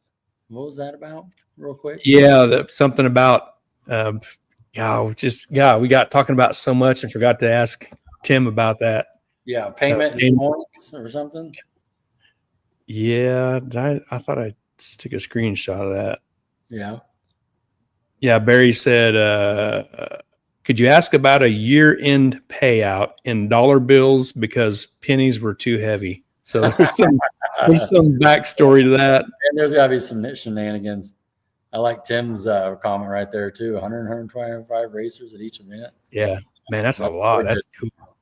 That's a good time. Yeah, Tim, man, thanks again for your time. That was great info. It was good stuff. Well done. Awesome. Well done. Well, all right, Gary. Well, let's sign off here and get our week going, and we'll get next week lined out. And got one more weekend off, then it's race time. Yep. And so next Sunday is the 30th. Yep. And that's the Sunday that leads the Mad Heads Up race. So we'll figure something out for that, and we'll post it up. All right. Sounds good. Man, racing's coming. Soon. Yeah. Can't wait. Woo! Thank you, Doug. Yeah, Doug. See you next week. Thanks, Doug. Jim Robinson, Rodney iRace, MSRA, and Mako. Never saw you there. Yeah. Well, golly, I raced MSRA in the man. The yellow Camaro. Yeah. I never got to Mako with Holloway.